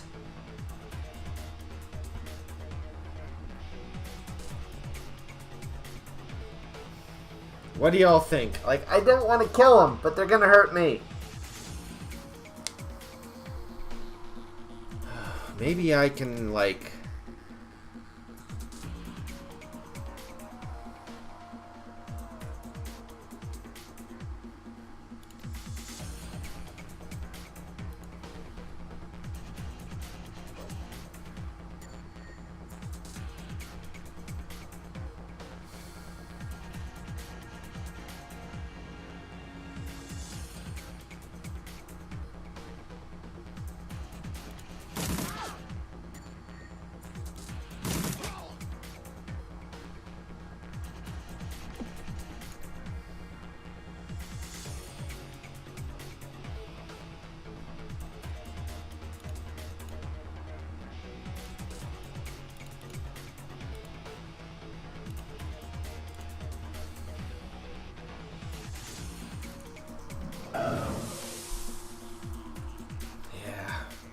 Thanks, Pocket. You're making me feel real good about this decision.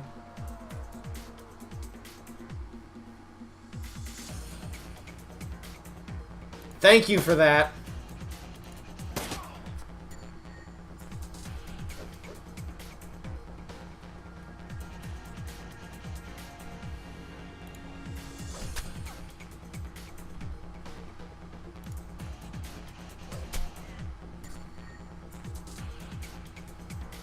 They are out. He will reload. That's just a place for people to hide, right? Yeah, okay.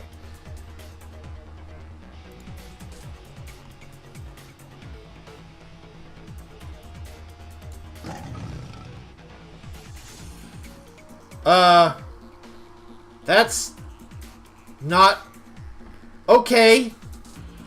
I didn't... The fuck? The fuck did I just do?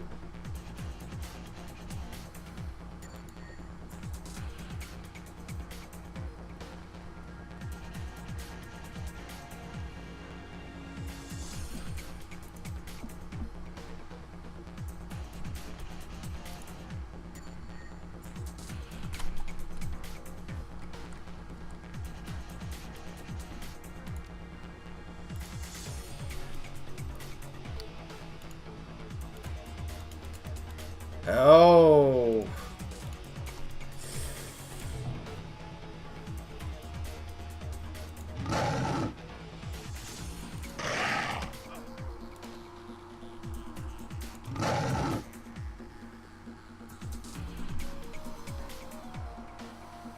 That's fascinating, except it isn't. I hate this. Oh, holy fuck.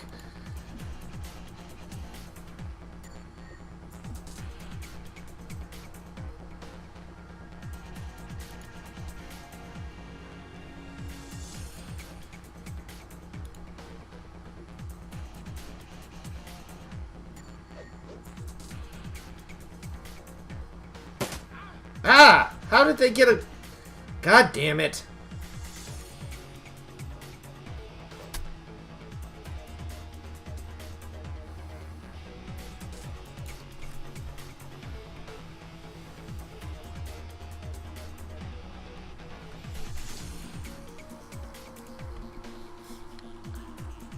This is knuckin' futz. Like, ugh.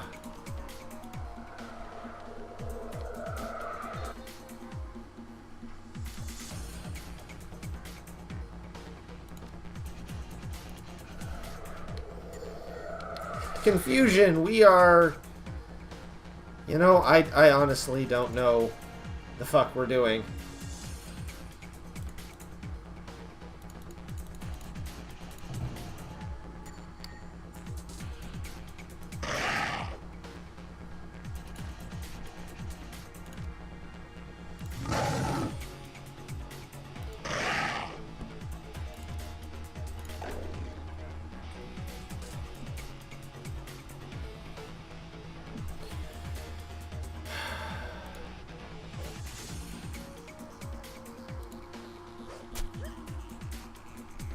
I am desperately trying not to kill these people.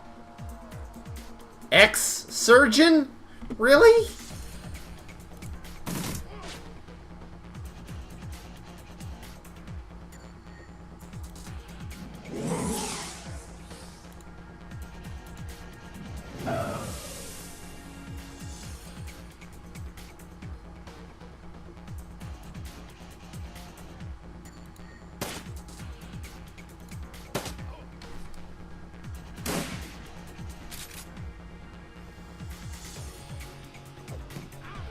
Ow! Fine. God damn it. Alright, fine. I can't redeem him. I can't save him.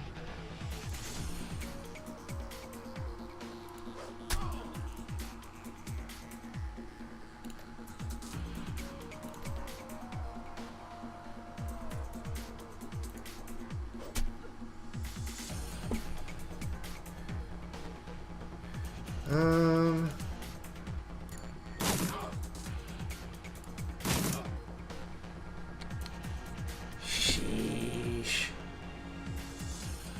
No, it was Damien.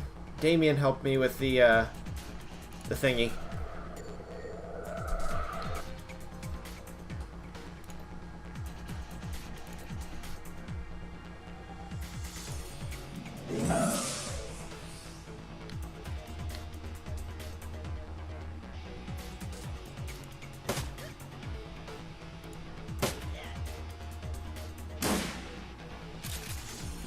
Oh, gunplay in open corridors, not my favorite thing.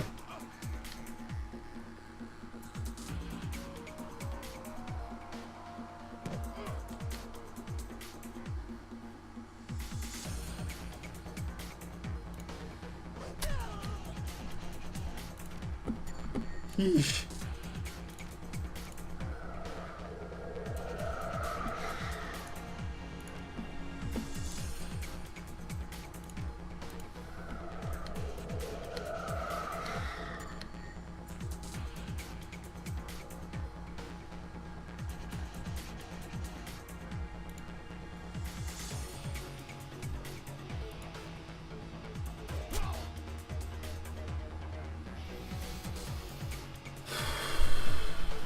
Gotta do it.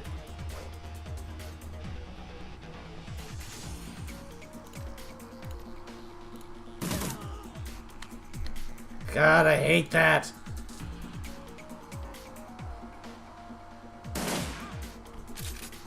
Really?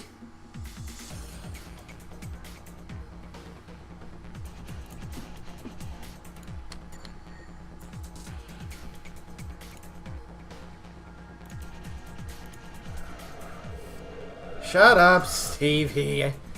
Literally cannot help it. Like, I don't know what I could do better on this one. I will lay it at the hands of the guy who turned probably perfectly harmless mental patients into, like, fucking... Surgical card contains a gate key. Yay.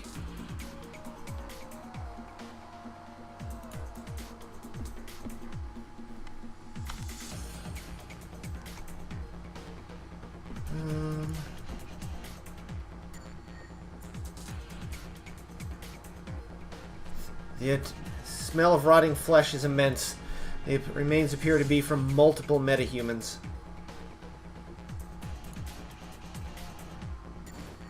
There's an unlabeled Trivid disc in the second drawer.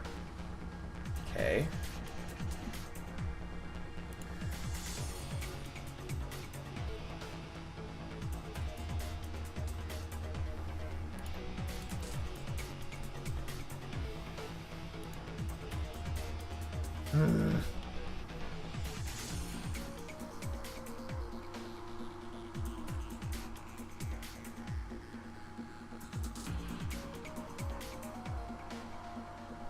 She can't finish him. And so I'm going to have her hide. And slow him.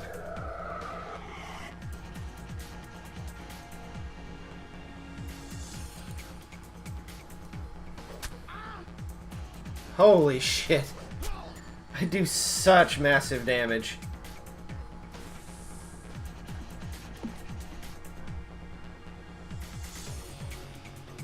Whew.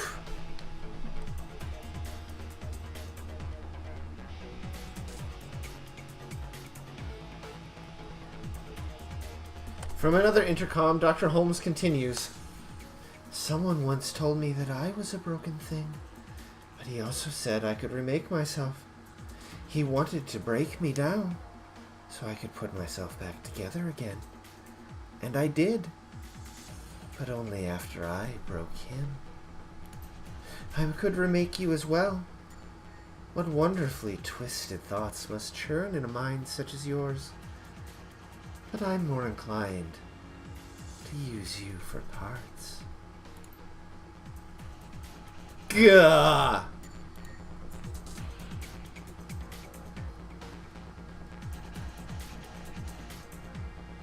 Oh, holy shit. Fuck. Fuck.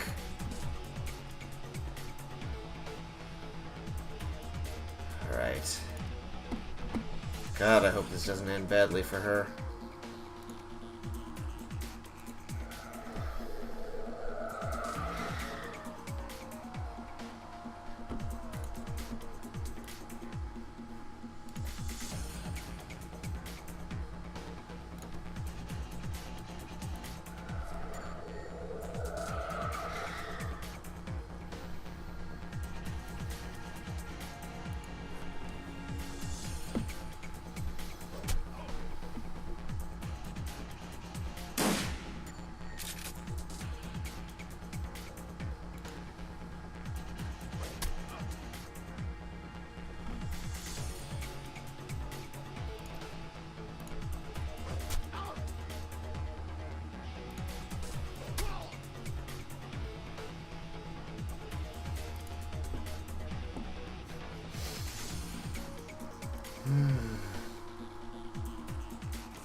Oh, shoot.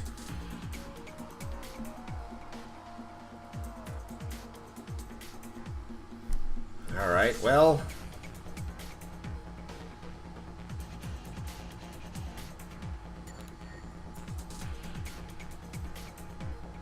Actually...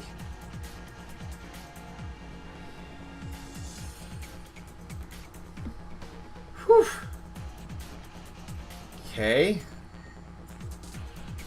Let's see here.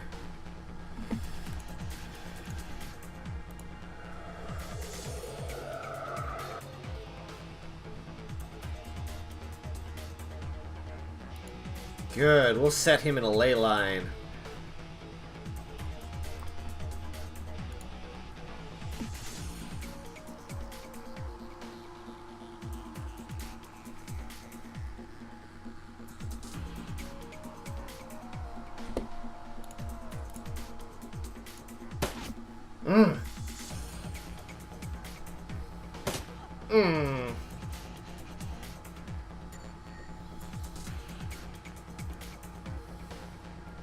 Hey, listen, Doc.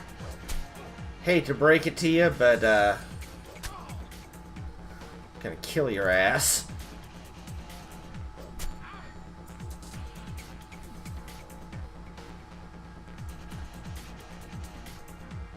Step him out.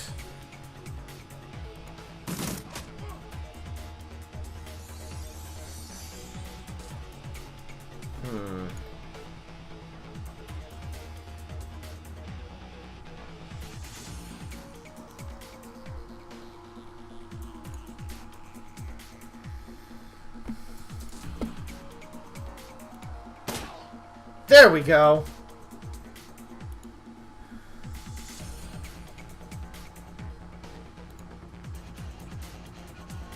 By all means, come. You've proven yourself a truly fine specimen. I can think of 100 uses for one like you. The Trivid player holds a collection of personal diaries. Some of the video files are missing. Insert and playback Trivid 1.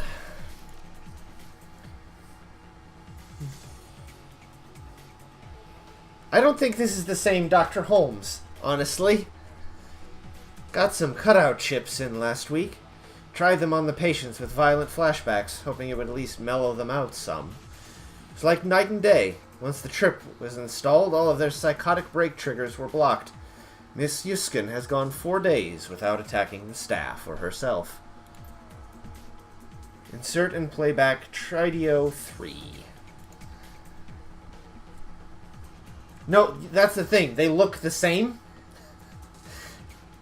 This is somebody who's talking sane. He killed and replaced the guy, but this video is somebody who acts sane. I don't think it's the same guy. I think he's been the guy that killed himself, made himself up to look like this guy. Today's interview, Mrs. Yuskin told me she hated her legs. Said they were stumpy and attractive. I haven't done a transplant in years, but I offered to give her new legs. Her face lit up like it was Christmas. At least her cutout can block the surgery and painful recovery process. Put an order to the organ grinders to send me anything leggy. Maybe I'll get some elf legs in and see how she likes them. Playback Tridio 6. I was walking to the organ grinders downtown. There was some sort of event happening at Mega Media. They had a puppet there from Maria Mercurio's label with a Persona-Fix chip installed. And her exact doppelganger. They were just using her to hawk some Simpsons re-release of a Mercurial live show, but it gave me an idea. The cutouts, the body modifications, and my healthy supply of patience. It might not be, though. I don't know. He's talking kind of crazy, but perfectly set up to be a Bunraku fixer. If I can find a supplier for Persona Fix chips, I can service Bunraku, even program the behavior trees. Radio 8. Found a buyer for the first Bunraku. A man in the Barrens offered me 20,000 new yen for the female Tronal I've been modifying. He likes them big, he says. All that's left is to arrange delivery. Says he can put me in touch with some more buyers if I accommodate special orders. These morons' lives are over anyway. The least they could do is line my pockets. So the original was a shithead. He was an awful person. But he wasn't that kind of crazy.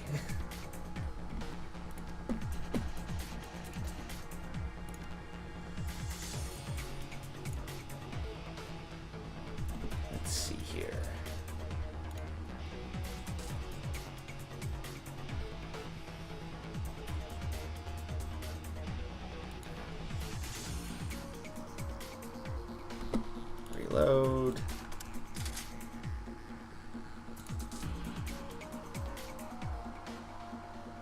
My guess is that our friend was going to be one of his puppets.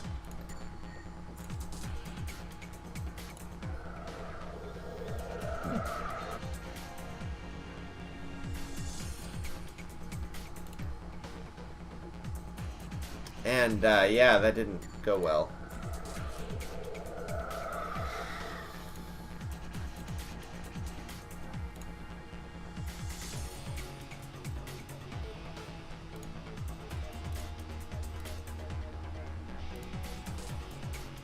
All right. The Emerald City Ripper. Before he was a medical lab turned torture chamber. The smell of blood and decayed flesh permeates the room. Gory stains speak of the body's fluid spilled without regard for well-being or hygiene. There are bodies, probably former patients, trapped in hideous machines, enduring horrific experiments. The subjects you can see all appear dead. Any that aren't must wish they were. You've chased Holmes to his lair. Just as his face reveals an ugly soul, so does his safe haven, it would seem. Holmes. Silas. The Emerald City Ripper. The elf is a monster beyond compare. It's time to end this.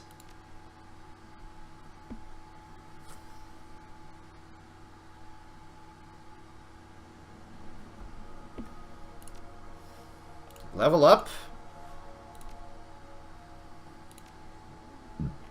Let's see here.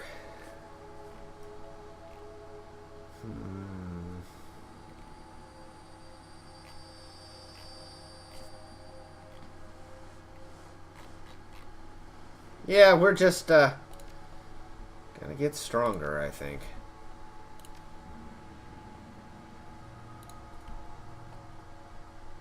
Another intercom crackles at your elbow. One solid blow would offer a few moments of blessed silence, but this is also a rare chance to get a word in on the good doctor, who greets you with more of his chittering laughter. You are a persistent one. A fine specimen indeed. How much longer are you gonna hide, Doc? Hide?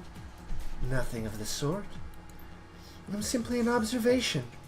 And what I have next in store should prove most illuminating. Patazel! Subdue them.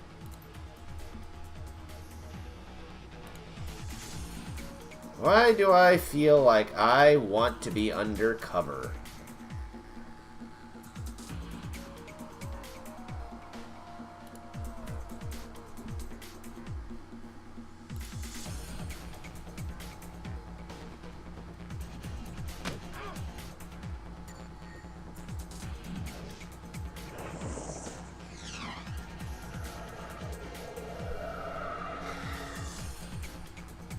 Ow. Okay. Alright, so...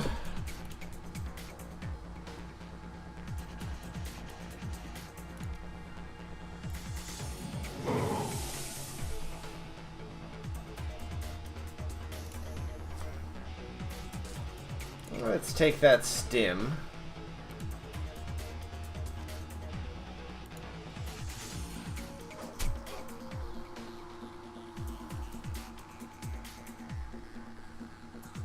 I'm gonna have him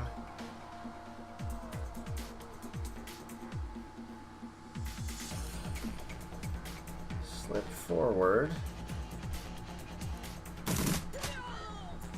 Geek the Mage!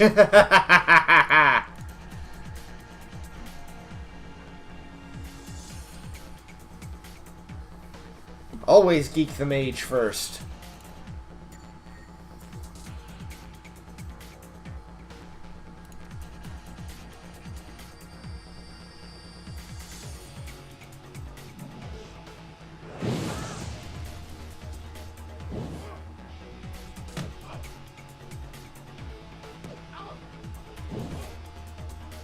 Ow! Alright, let's kill this motherfucking bastard. Shit.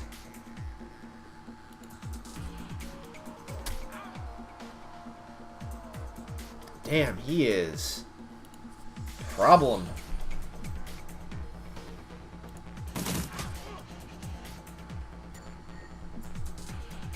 I need...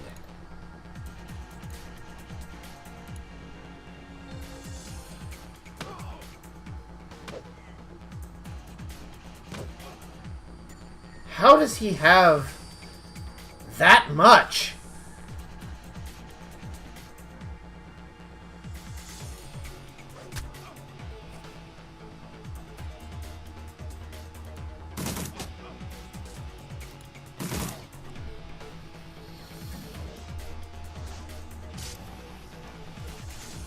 God damn.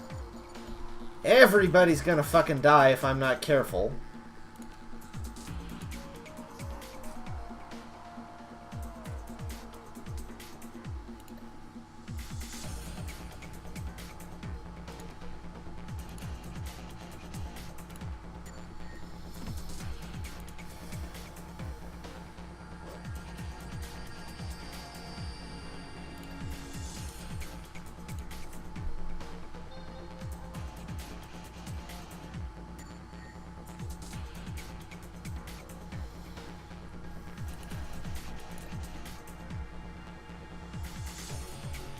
Yeah, I think I want a hand.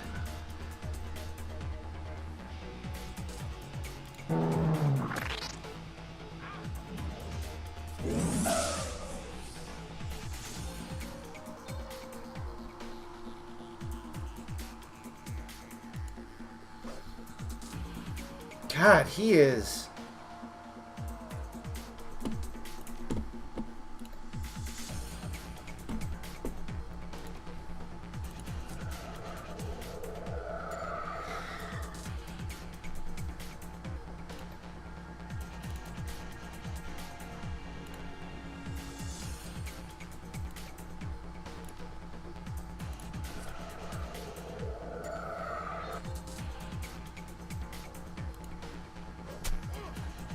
There we go.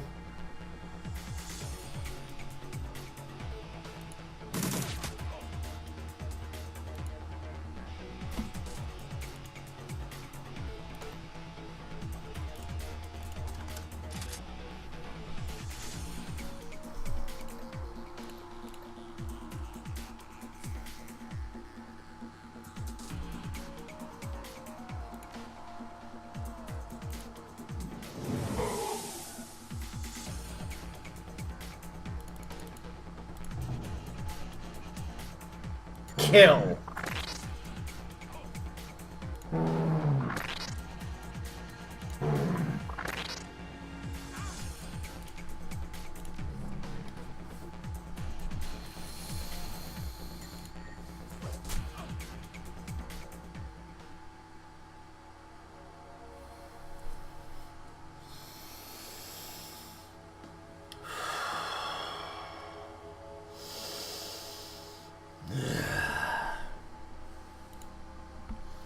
Holmes drops to the ground, the light in his eyes fading fast. But something keeps the shriveled husk of his soul stuck to this mortal coil for a few moments more. This is a place of broken things. I remake them. She asked me to remake her. She manages one more laugh, his glazed eyes rolling towards a workbench across the way. She was playing both of us. Then, with a final bloody whimper, the Emerald City Ripper breathes his last. +1 action point. Your experience has increased your ability to operate in dangerous situations. Plus, I have +8 karma, which I am going to spend.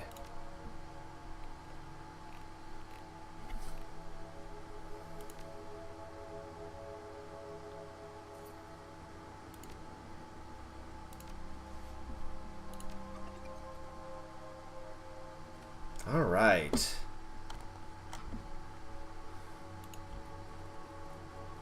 Yeesh. I hope I don't have to fight anything else.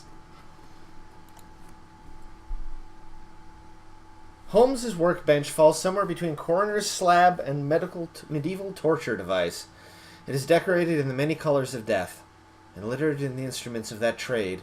To one side there is a leather-bound journal stuffed with uneven pages. To the other is a pox sack, its small screen still glowing. Beneath the bench is a rolled sheaf of papers held closed with a tied length of surgical tubing. Investigate the workspace. The bench has clearly played host to numerous bodies over its lifetime. It includes limb restraints, as well as skeletal traction mechanisms. This table, Holmes likely dismembered bodies, or quite possibly put them back together. The tackiness of the blood suggests it has been used relatively recently. Skim the journal. Leafing through the pages, you find few intelligible entries. Holmes may not have been a real doctor, but his handwriting certainly fits the stereotype. Stuffed in the last few pages is a copy of a disinterment order from a local cemetery, with the grave's occupant marked as Melinda Watts, Sam's mother. Access the pocket secretary. Holmes is still logged in, granting you access to his currently loaded files. Prominent among them is a hospital report from a donor program.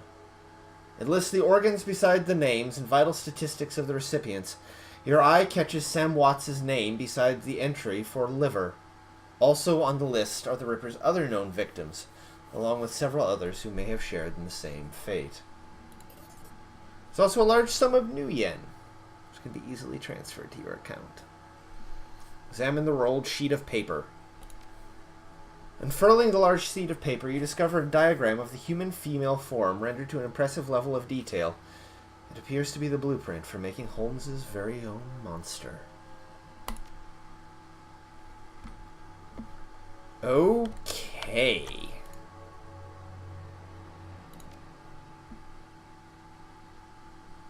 This is creepy.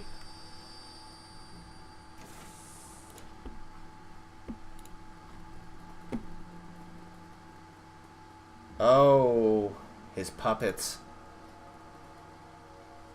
His chip slot is still fresh, the open wound pink and wet and lurid.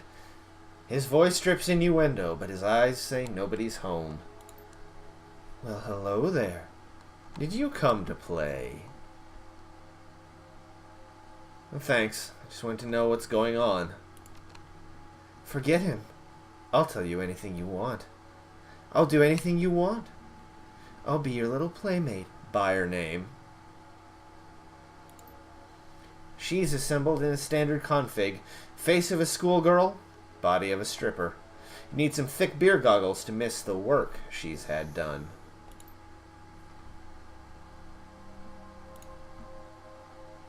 Puppet stares blankly at you. Oh my god, that's just... Persona Fix chip wiper.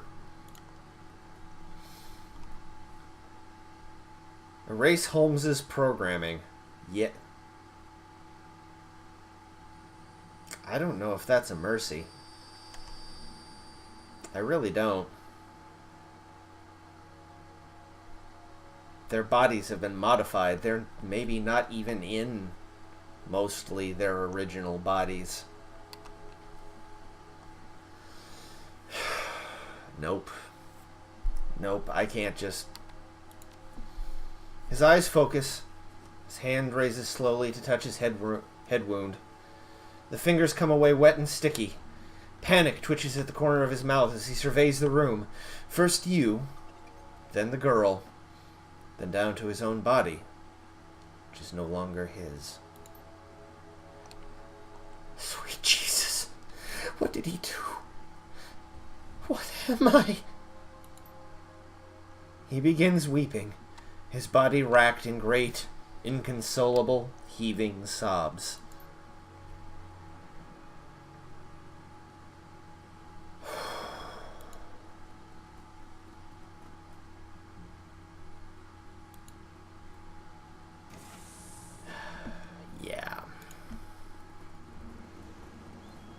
problem is I can't kill enough people to fix this. I've already killed the ones responsible. But maybe not all the ones responsible. I think I still have one person left to kill. Don't you? As you approach the exit, you realize that Shannon lingers quite a few steps behind. Looking back, you see that she is half turned, looking pensively towards the horror show of Holmes's lab. Finally feeling your eyes on her, she faces you and raises her head in a proud, defiant manner. We have done much good here tonight. We have removed 2 vile creatures from this world, and so ended a growing shadow they cast upon the city.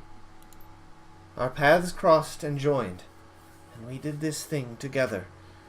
But here our paths must divide. You saw what I saw. This isn't over yet.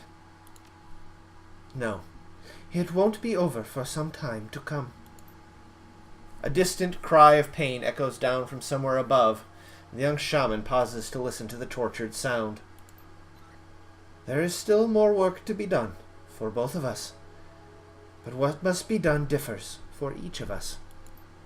I came here to find justice for my brother, and that has been done. His spirit can now rest. But there are other victims of the Ripper, both alive and dead, who still struggle to be at peace. Many of them are here in this place, filling the holes with their torment. I cannot leave them behind. But the spirits have something else in store for you. A different path. You must finish what you've begun. You must confront the first evil that fostered the one we have just endured.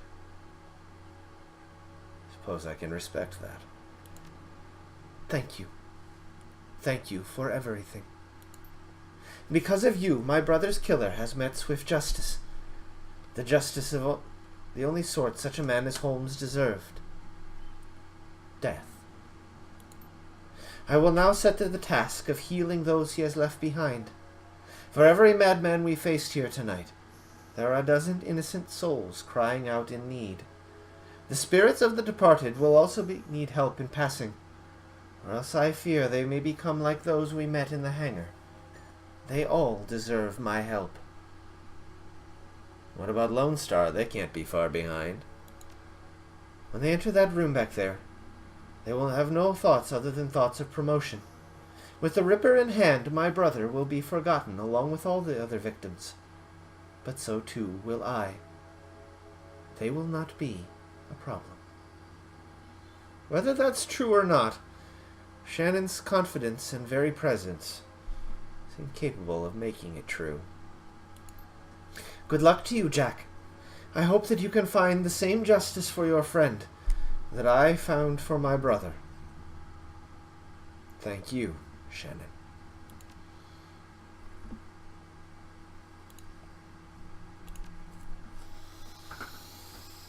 But yeah, we got one more person to kill. Whoever hired him. Loose ends. The ride back to the Seamstresses Union is quiet compared to the pandemonium you left behind at Mercy Mental Hospital. Lone Star squad cars pass you on the road, sirens blaring, no doubt in response to the aftermath of your showdown with the late Dr. Henry Holmes. The Emerald City Ripper, the man who violently repossessed the internal organs of Sam and Jessica's mother, Melinda Watts. And although the killer is dead and his grip on the city is broken, it's clear he wasn't working alone. There are loose ends aching to be tied. Oh, so the organs were his mother's. The taxi turns onto Redmond Way, cruising past now familiar landmarks until the Seamstresses Union, in all its decadent, seedy glory, materializes between swipes of the overworked windshield wipers. Time to evaluate your next move.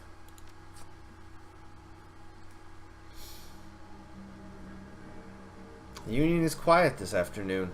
Salarymen and wage slaves haven't migrated from nearby offices and suburbs to dabble in the exotic yet. Find someone to give the Mercy mental data to. Well, I can imagine.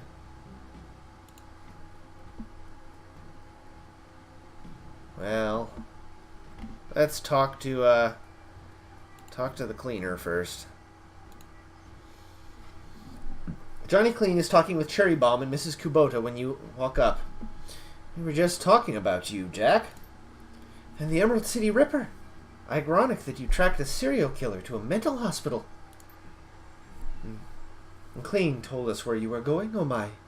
We have been waiting for you to return. You seem pretty interested. Of course we're interested. We each have our reasons for wanting the killer found. Sam was a regular here, and his loss has been felt, regardless of his shortcomings. The whole sprawl has been shaken by these killings as well, the randomness of them. No one knows if they will be next, or what the killer might take from them.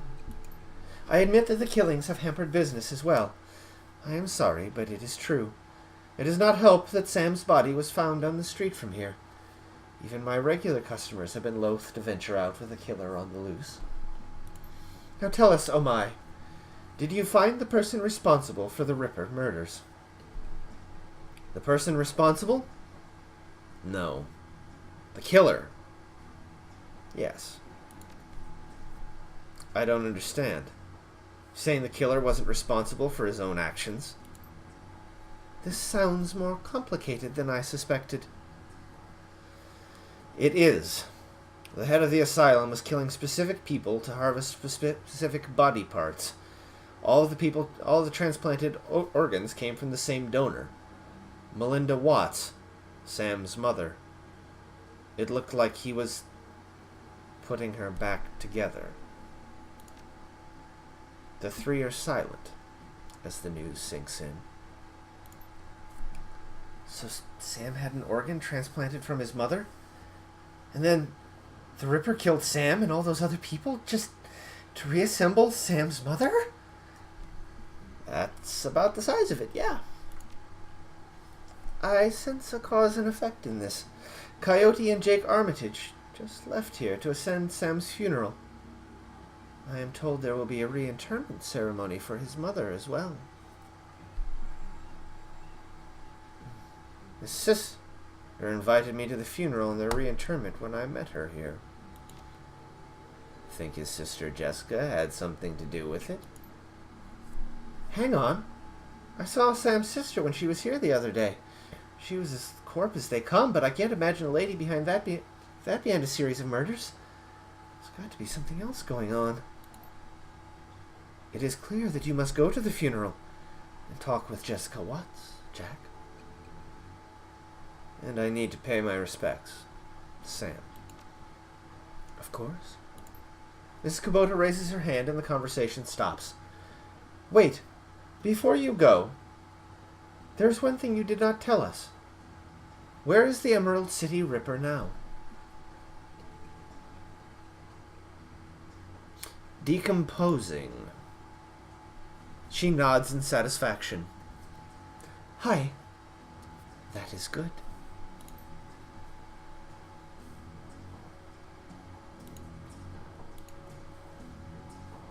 Was there something else? Oh my. Found this list in a data store at Mercy Mental. Oh my. This is unspeakable. Murder was not enough for this person. Selling patients as Bunraku's slaves. Thank you for bringing this to me. I know you are still hot on the trail of your friend Sam's killer. I will contact some runners to liberate these poor souls from the buyers in this list. You have done much good here today.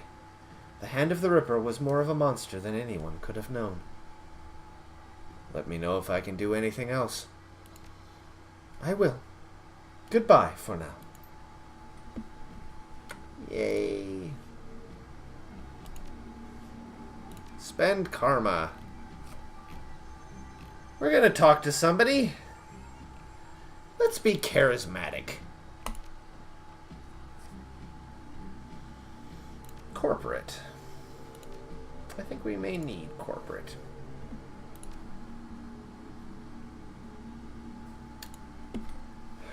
Let's see here.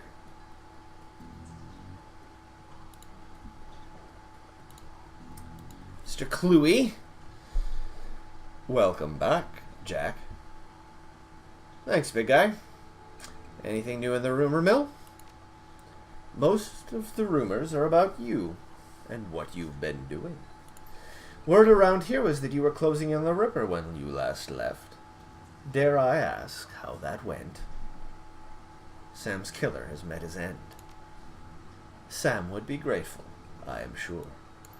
And yet your shoulders are no more relaxed, and you still survey the room like a man who has yet to return from war. This isn't over, is it?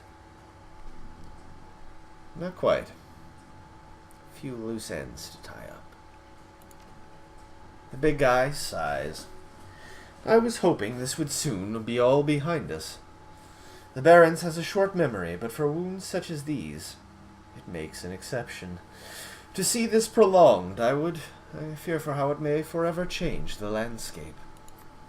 Gangs have already started to take advantage of the chaos left in the Ripper's wake, and that only serves to destabilize what semblance of order there was, paving the way for the megacorps to make land grabs and push poor sinless further to the fringes where the dangers are greatest. Sooner or later, even the Union could be threatened. Good thing the Union's got you, then. A good thing we've got each other. Take care, Jack. Let's restock a bit, since I used res kit. See what there is. Doc Castle looks to be better rested and better spirits than the last time you saw her. She's also clearly had a shower and a change of clothes. Maybe even some sleep. Her eyes are sharp when they turn up from her work to greet you. Welcome back, Jack. Still all in one piece, I see. More's the pity for me, but I'll still take your money. Perhaps a full physical is in order. Or we can call it a medical consultation. It's where I roughly determine the odds of your survival based on your professional proclivities. Comes with a lollipop. So what'll it be? I'm curious how many patients you've lost over the years. Dr. Castle sets down her work. Hirkin fixes you with a hard look. Her expression normally falls on an axis of varying degrees of indifference, depending on her level of tiredness. But now it has shifted over to something decidedly darker. Is this morbid curiosity? Didn't mean to upset you. It's fine, and I have no reservations about answering the question. To give you a hard number is difficult. There are many whom I would have considered patients that never made it home. So I suppose that one could say they died under my care, though not as a result of it. But the number of people I think you want is the number of people who died on my table. And that number is 6. 6 who I was unable to save, spread across a 13-year career. And I remember each and every one, down to the smallest detail, including the moment where I realized I could do nothing more for them. I would argue that 4 of those 6 were beyond helping from the moment they passed through my door. The 5th died as a result of complications while installing a stolen piece of experimental cyberware, which I had cautioned against using. And the 6th? Entirely my fault. I made a mistake. Can't claim I was overtired, or inexperienced, or distracted. I simply made the wrong decision, and a young man died as a result. Sorry, Dr. Castle. She picks up her tablet, resumes her work. Yes, well, will there be anything else?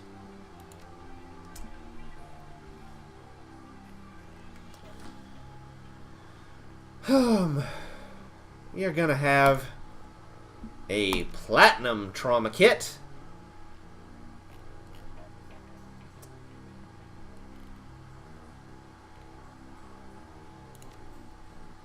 And actually, let's see if there's anything in the... Nope, okay. She doesn't sell that kind of gear. Let's talk to Fry. Hey there, what's up? Nothing right now. You're not talking like that. On his workbench, Buster currently has a mil-spec shotgun fully disassembled and parts neatly arranged. He lovingly massages each piece with a microfiber cloth coated in some kind of gun oil or polish. Whatever the stuff is, it leaves the pieces shining brilliantly and pungent as hell. Got some catalogs just in, if you might be interested in an order. I can get gear shipped overnight from the manufacturer, though I won't lie to you, you'll be paying for the convenience. Otherwise, I got plenty of the usual bang-bangs waiting for a good home. What do you say? It's the new hotness when it comes to dealing damage, Buster. Well, there are two schools of thought on the matter. There are those who swear by their smart guns and such because they make their weapon more accurate and thus more deadly.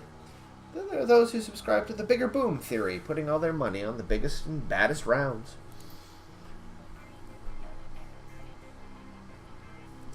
But if you ask me, it's all situational. That's where the advances have come. You can pack a Panther assault cannon, but it won't do you no favors if you're fighting in a basement hallway. At the same token, a room sweeper might carve up your average pack of gangers up close and personal, but its range is a big limitation. Military life never taught me that. It was dealing to runners like yourself that afforded me this epiphany. You've got to be ready for anything. On that note, might I interest you in some custom mods, or perhaps some specialty grenades?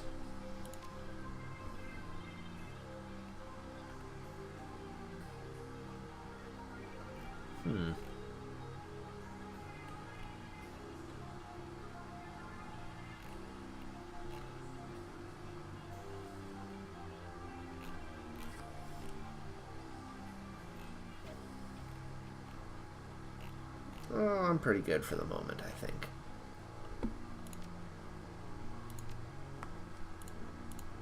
Talk to Outfitter.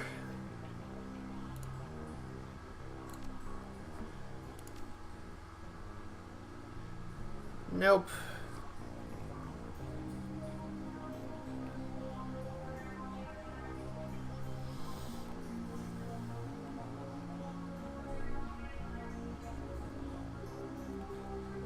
Just looking.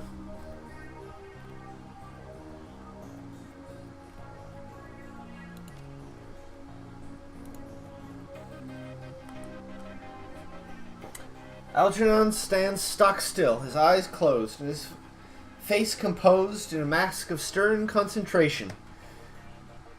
But then a small snore escapes his nose, instantly shattering the elf's carefully manicured mystique. A clearing of your throat is enough to rouse the talismonger from his meditation. Ah, Jack, was watching your approach from the astral realm. So good of you to visit again. What might I do for you in this fine day? So how are things in the astral? Always a curious place, the astral. Though a mirror to our own, it is ever-changing. I suppose the same can be said of our reality, but things of a transitory nature here on the physical plane can cause long-lasting changes in the astral. The barrens that we can see and touch records the past with blood stains on the sidewalk and bullet holes in the storefront walls. But the astral goes further, recording the emotions that accompanied these acts of violence. These events texture astral space. I wonder how people might act if they could see or feel what gets left behind.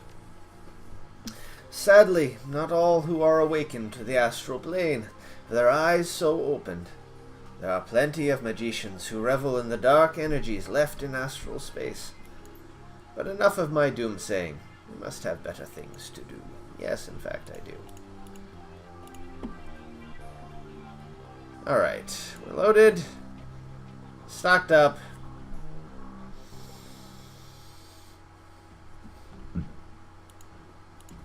Time to go hunting. Time to go have a conversation. Don't you think? Take a cab to the funeral.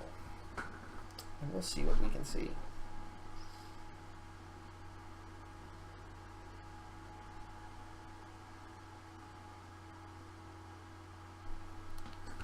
The family debts. The sun has nearly set when you reach Our Lady of the Blessed Sacrament. Its cemetery, dilapidated and overgrown, sits atop a small hill on the outskirts of the city. A somber enclave of the dead, overlooking the sprawl of the living. The Seattle rain continues unabated, and lightning appears over the mountains, exposing the landscape in staccato pulses of stark flashes. You walk the gravel path to the gates of the cemetery. Up ahead, you see Coyote and Jake standing by the gravesite alongside Jessica Watts and another mourner, a beautiful, elven woman in a six-figure outfit.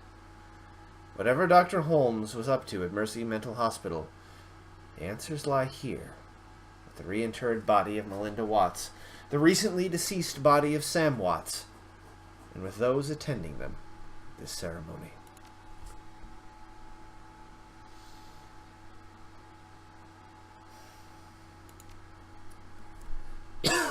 Let's do this.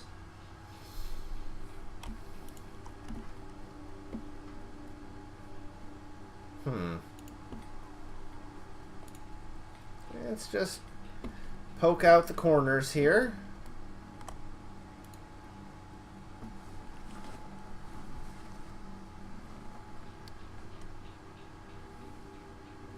Yeesh. I'll leave that alone. I can't use it. I can't summon spirits, unfortunately.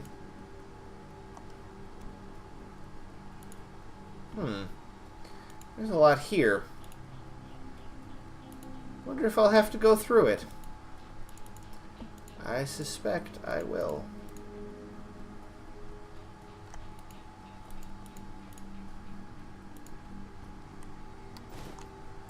Added a frag grenade. Oh, that's useful.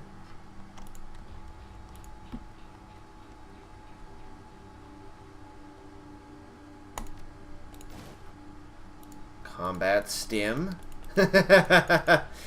Yeah, I'm gonna be fighting here. Jessica. The mourners stand graveside, listening to the Catholic priest's words of prayer and solace. Jessica's face is filled with relief as the last of her family is laid to rest. Ashes to ashes, dust to dust. Lord, receive the souls of Sam and Melinda Watts, mother and son, to live forever by your side. Amen. Thank you, Father. I know that my mother rests easier now that she's finally in the parish cemetery. I'm sorry for the recent loss of your brother, but I'm glad that reinterring your mother's body here has brought you comfort. She loved this parish so. She opens her hands to the elf standing across from her. Thank you for coming, Lynn. Your support has meant the world to me. Now I can live again with my new family. Oh, that's not ominous at all. The woman is a classic elven beauty. Confident, poised, expensively dressed. Of course, I am glad this ancient ritual brings you some measure of solace. I hope you'll be able to put all of this behind you now. Jessica speaks to the rest of you. Thank you all for coming. I didn't realize Sam had so many friends. I appreciate your support and your friendship with Sam. I saw him out the night he died. Only fitting I see him out today. Sam may have had his problems, but he was our friend. Part of the Union family. He will be missed. Miss Watts, family members, and friends, thank you for attending the service. I suggest we don't linger long. The cemetery isn't safe after dark. Thank you, Father. Will be just a moment. Ms. Watts, I know this isn't the best time, but we need to talk. She's guarded, but playing polite. Very well. Let's not keep Father O'Malley. Thank you, child. Feel free to call on me as you need. The priest clutches his Bible to his chest and then turns towards the neighboring church. Good, I won't have to shoot a priest.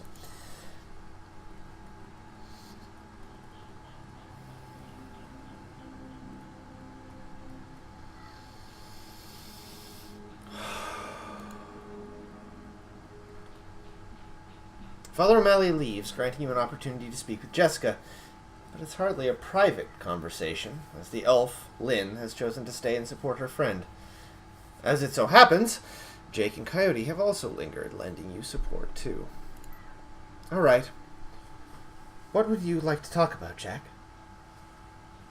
Let's start with your mother. You know she was an organ donor. Jessica's demeanor turns oddly cool and stony in response to such a simple question. I'm afraid you're mistaken.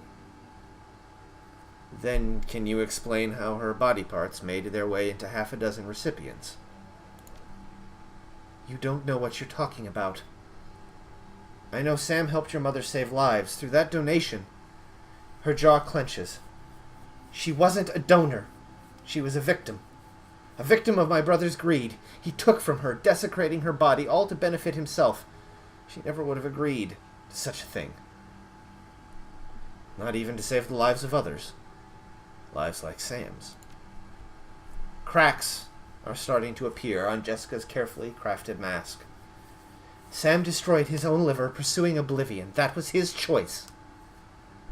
Your mother's gift meant a second chance for Sam. It was not a gift! It was stolen! I wasn't about to let him destroy what little remained of her with his vulgar appetites. So you hired Holmes to get it back. Jessica's eyes burn with righteous anger. Gone are any attempts to hide her guilt. Dr. Holmes made my mother whole again. He made it possible for me to place her to rest and say goodbye.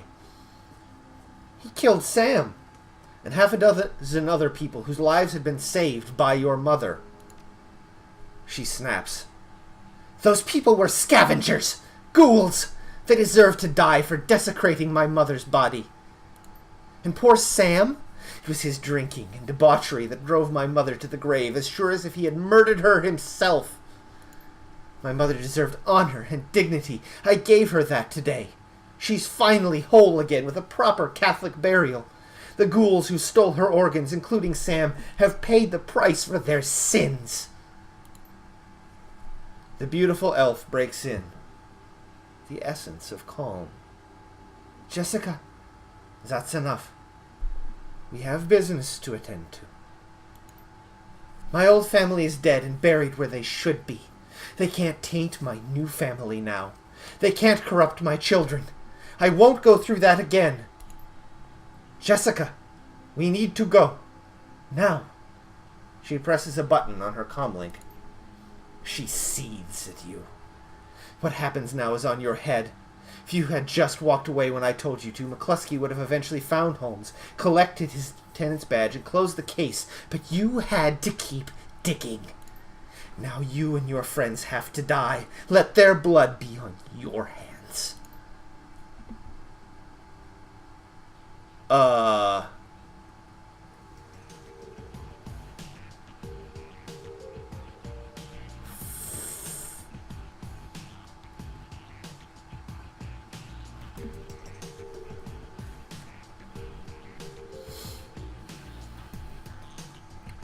Fine. We'll do this my way.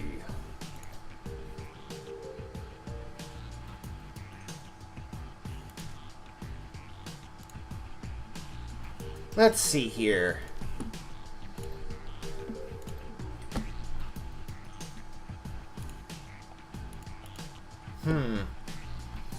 She's gonna have to get up close. He's not.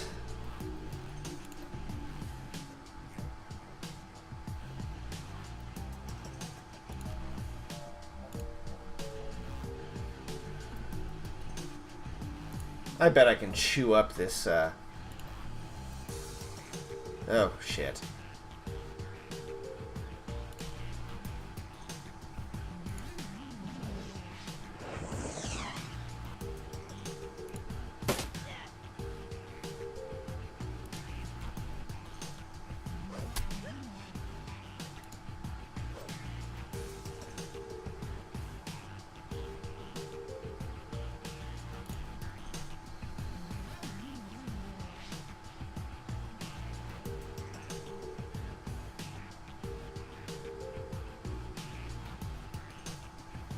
Hmm.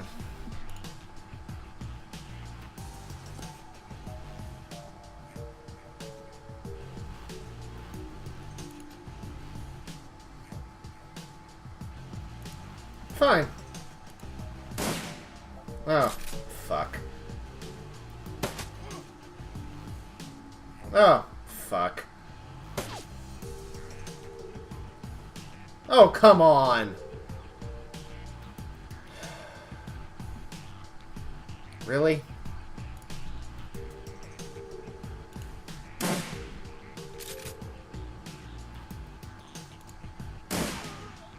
Okay, that works.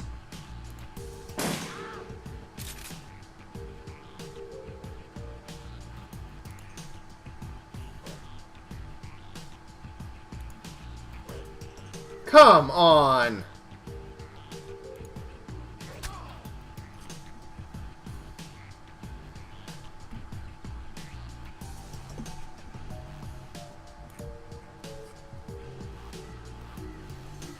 Hmm.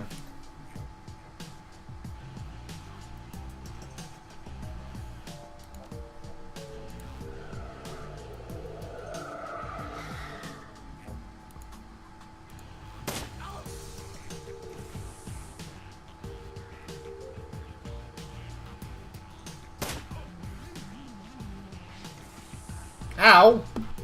That hurt. Hey, look. Disappears.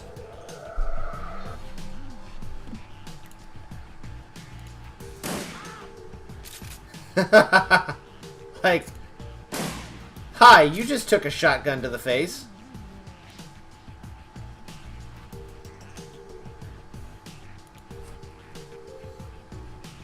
Oh, motherfucker.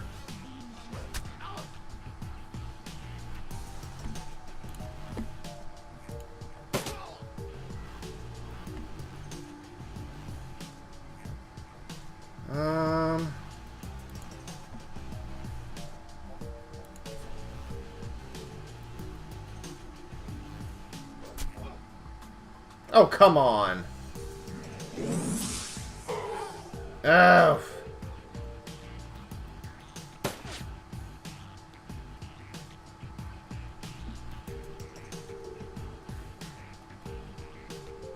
Oh.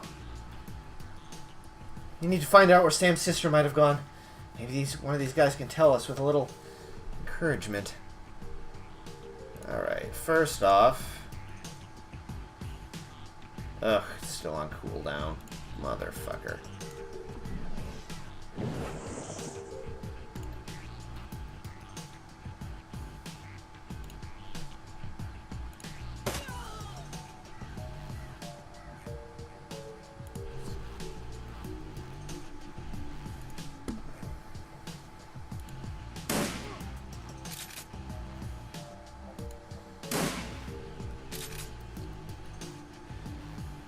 Hey, look, there's a captain.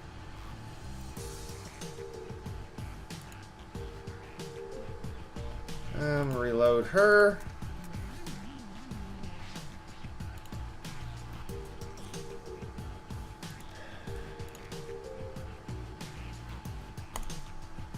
Glad I picked up that stim.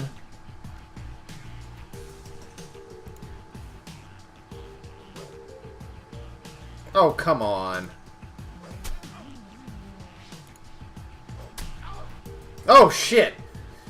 You're a scratching coming from a crypt. What the fuck?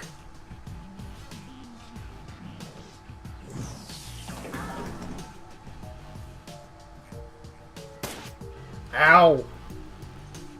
God damn. Alright.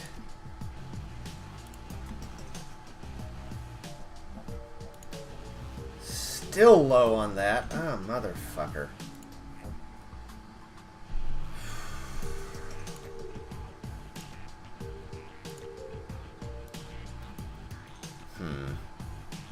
God, this is gonna be bad.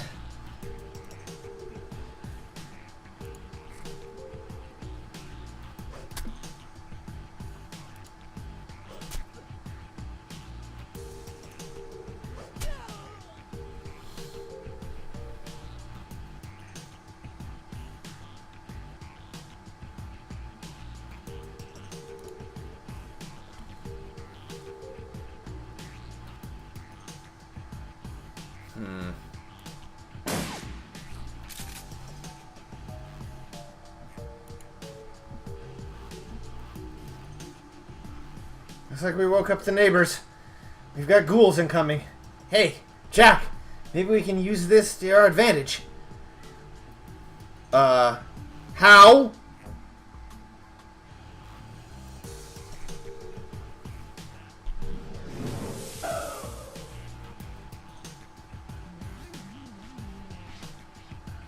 All right. Heal me.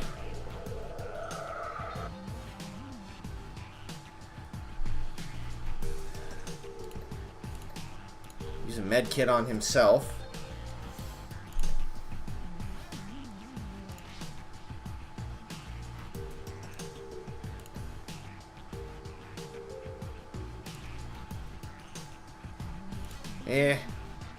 Let's see, damage 10.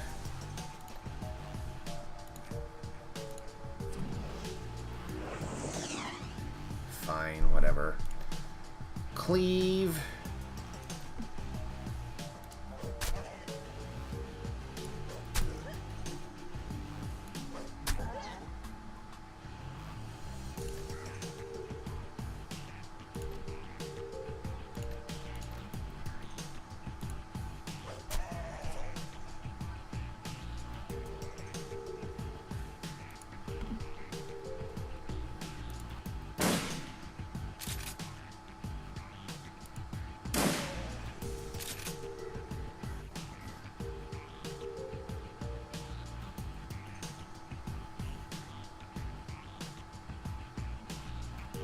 Possibly. Probably.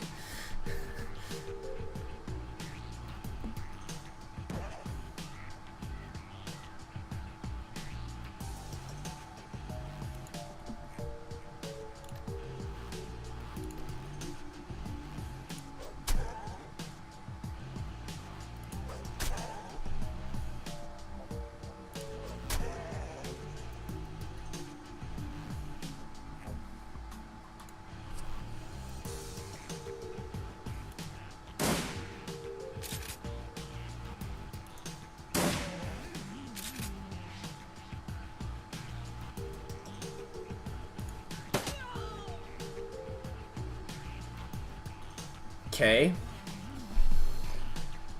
Alright. I don't know if I did that right.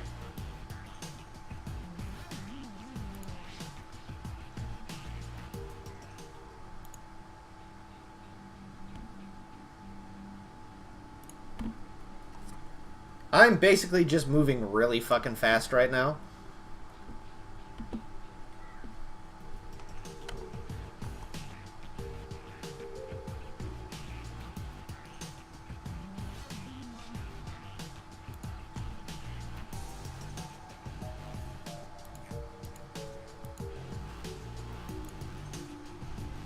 Do I have to talk to that guy?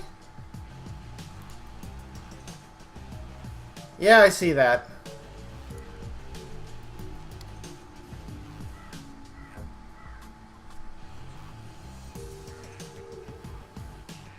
I wonder if I have to kill everybody first. I don't know.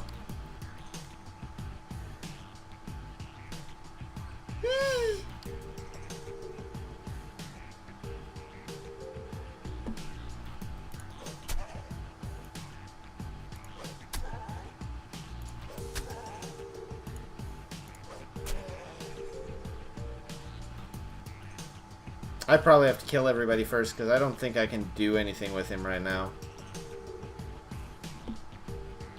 So we'll just bring her back into the fray.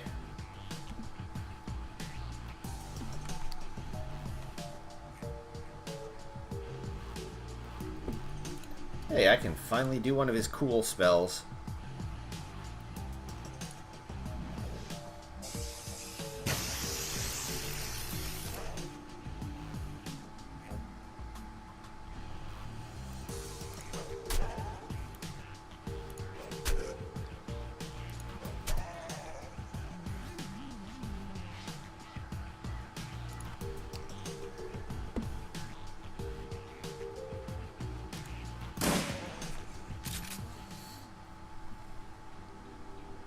Yeah, now I interrogate him. Alright.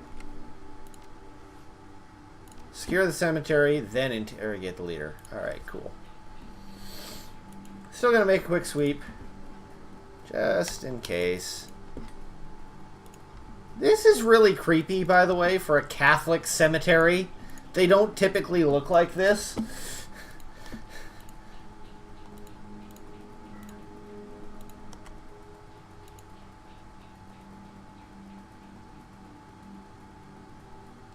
You listen as the sounds of gunfire and spell bursts fade away, and the silence of the dead returns to the cemetery. The man is beyond healing. As you look down at him, you notice the quality of his suit and shoes. This isn't a runner, and he's not from the streets. Jessica Watts, she hired you. Where can I find her? You get nothing. He convulses and dies. You don't know each other too well, but it seems to me that you need to find a better group of people to associate with. You're not the first person to tell me that. Yeah, it's part of living in the shadows. Do the research, chummer. That woman, Lynn, seemed familiar. Yep, she's a major spokeswoman for the Universal Brotherhood. Her name is Lynn Telestrian. She's super rich. Jake grabs the dead man by the throat. First, it looks like he's trying to kill him again. Then you notice he's feeling for something under the skin. Yep, he's got a Corp ID chip. You watch as Jake pulls out his modified PDA and slots the chip. Mr. Wiley here was with Eagle Security. They work for the UB. That must have been Lynn Telestrian's security detail we just chewed through. If she's protecting Jessica, they'll be inside the Universal Brotherhood. If you're gonna hit the Universal Brotherhood, I'm coming too. That psycho just admitted she had my friend Sam and a lot of innocent people killed so she could put her dead mother back together. It's totally slagged up. Plus she and her elf buddy Lynn just tried to geek me. I'm gonna hurt for that. See it yourself, lady. I was only stopping by to pay my respects to Sam. Merc hit squads, the Universal Brotherhood, not my scene at the moment. I can call up some of Delilah's runners if you want to go there now. Let me know what you decide.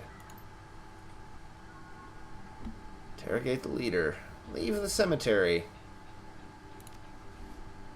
Hey, I got karma.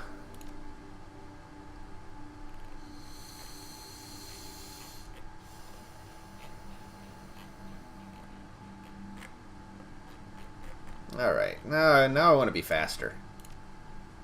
I want to be a lot faster.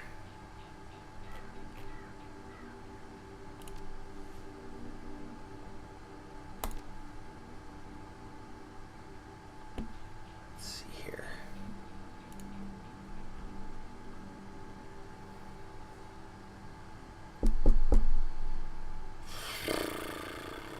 No, I'm going to stop at the Union first.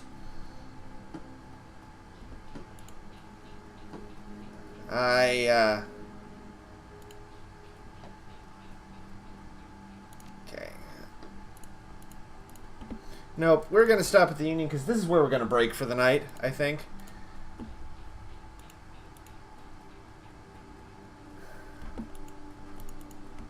I want somebody but me to know what's happened.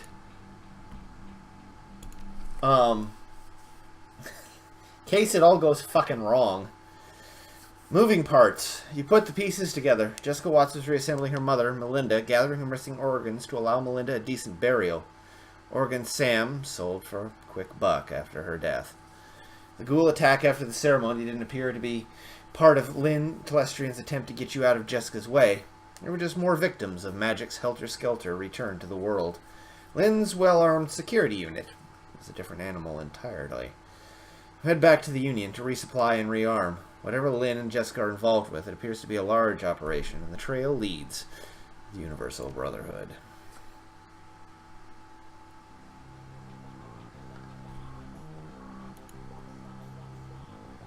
What you need, man? What you need as far as explanation?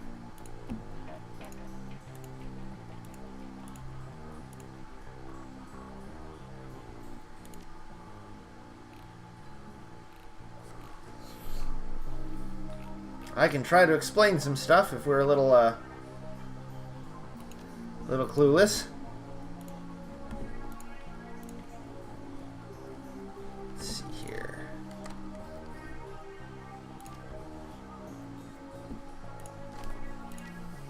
I'm going to invest. Yes, in fact, it all started because Jack's friend Sam was killed by the Emerald City Ripper.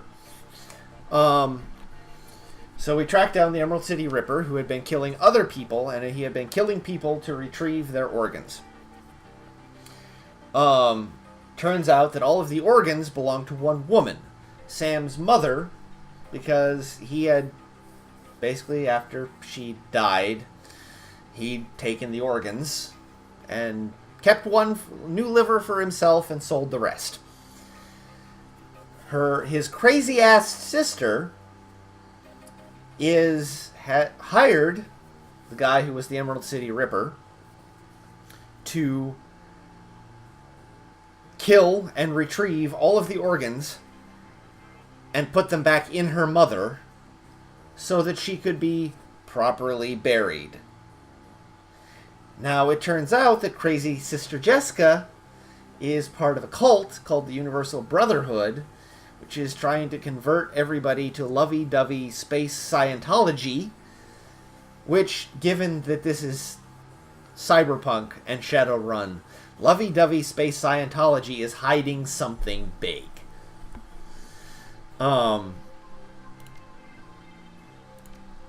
So, yeah, that is what we have found out.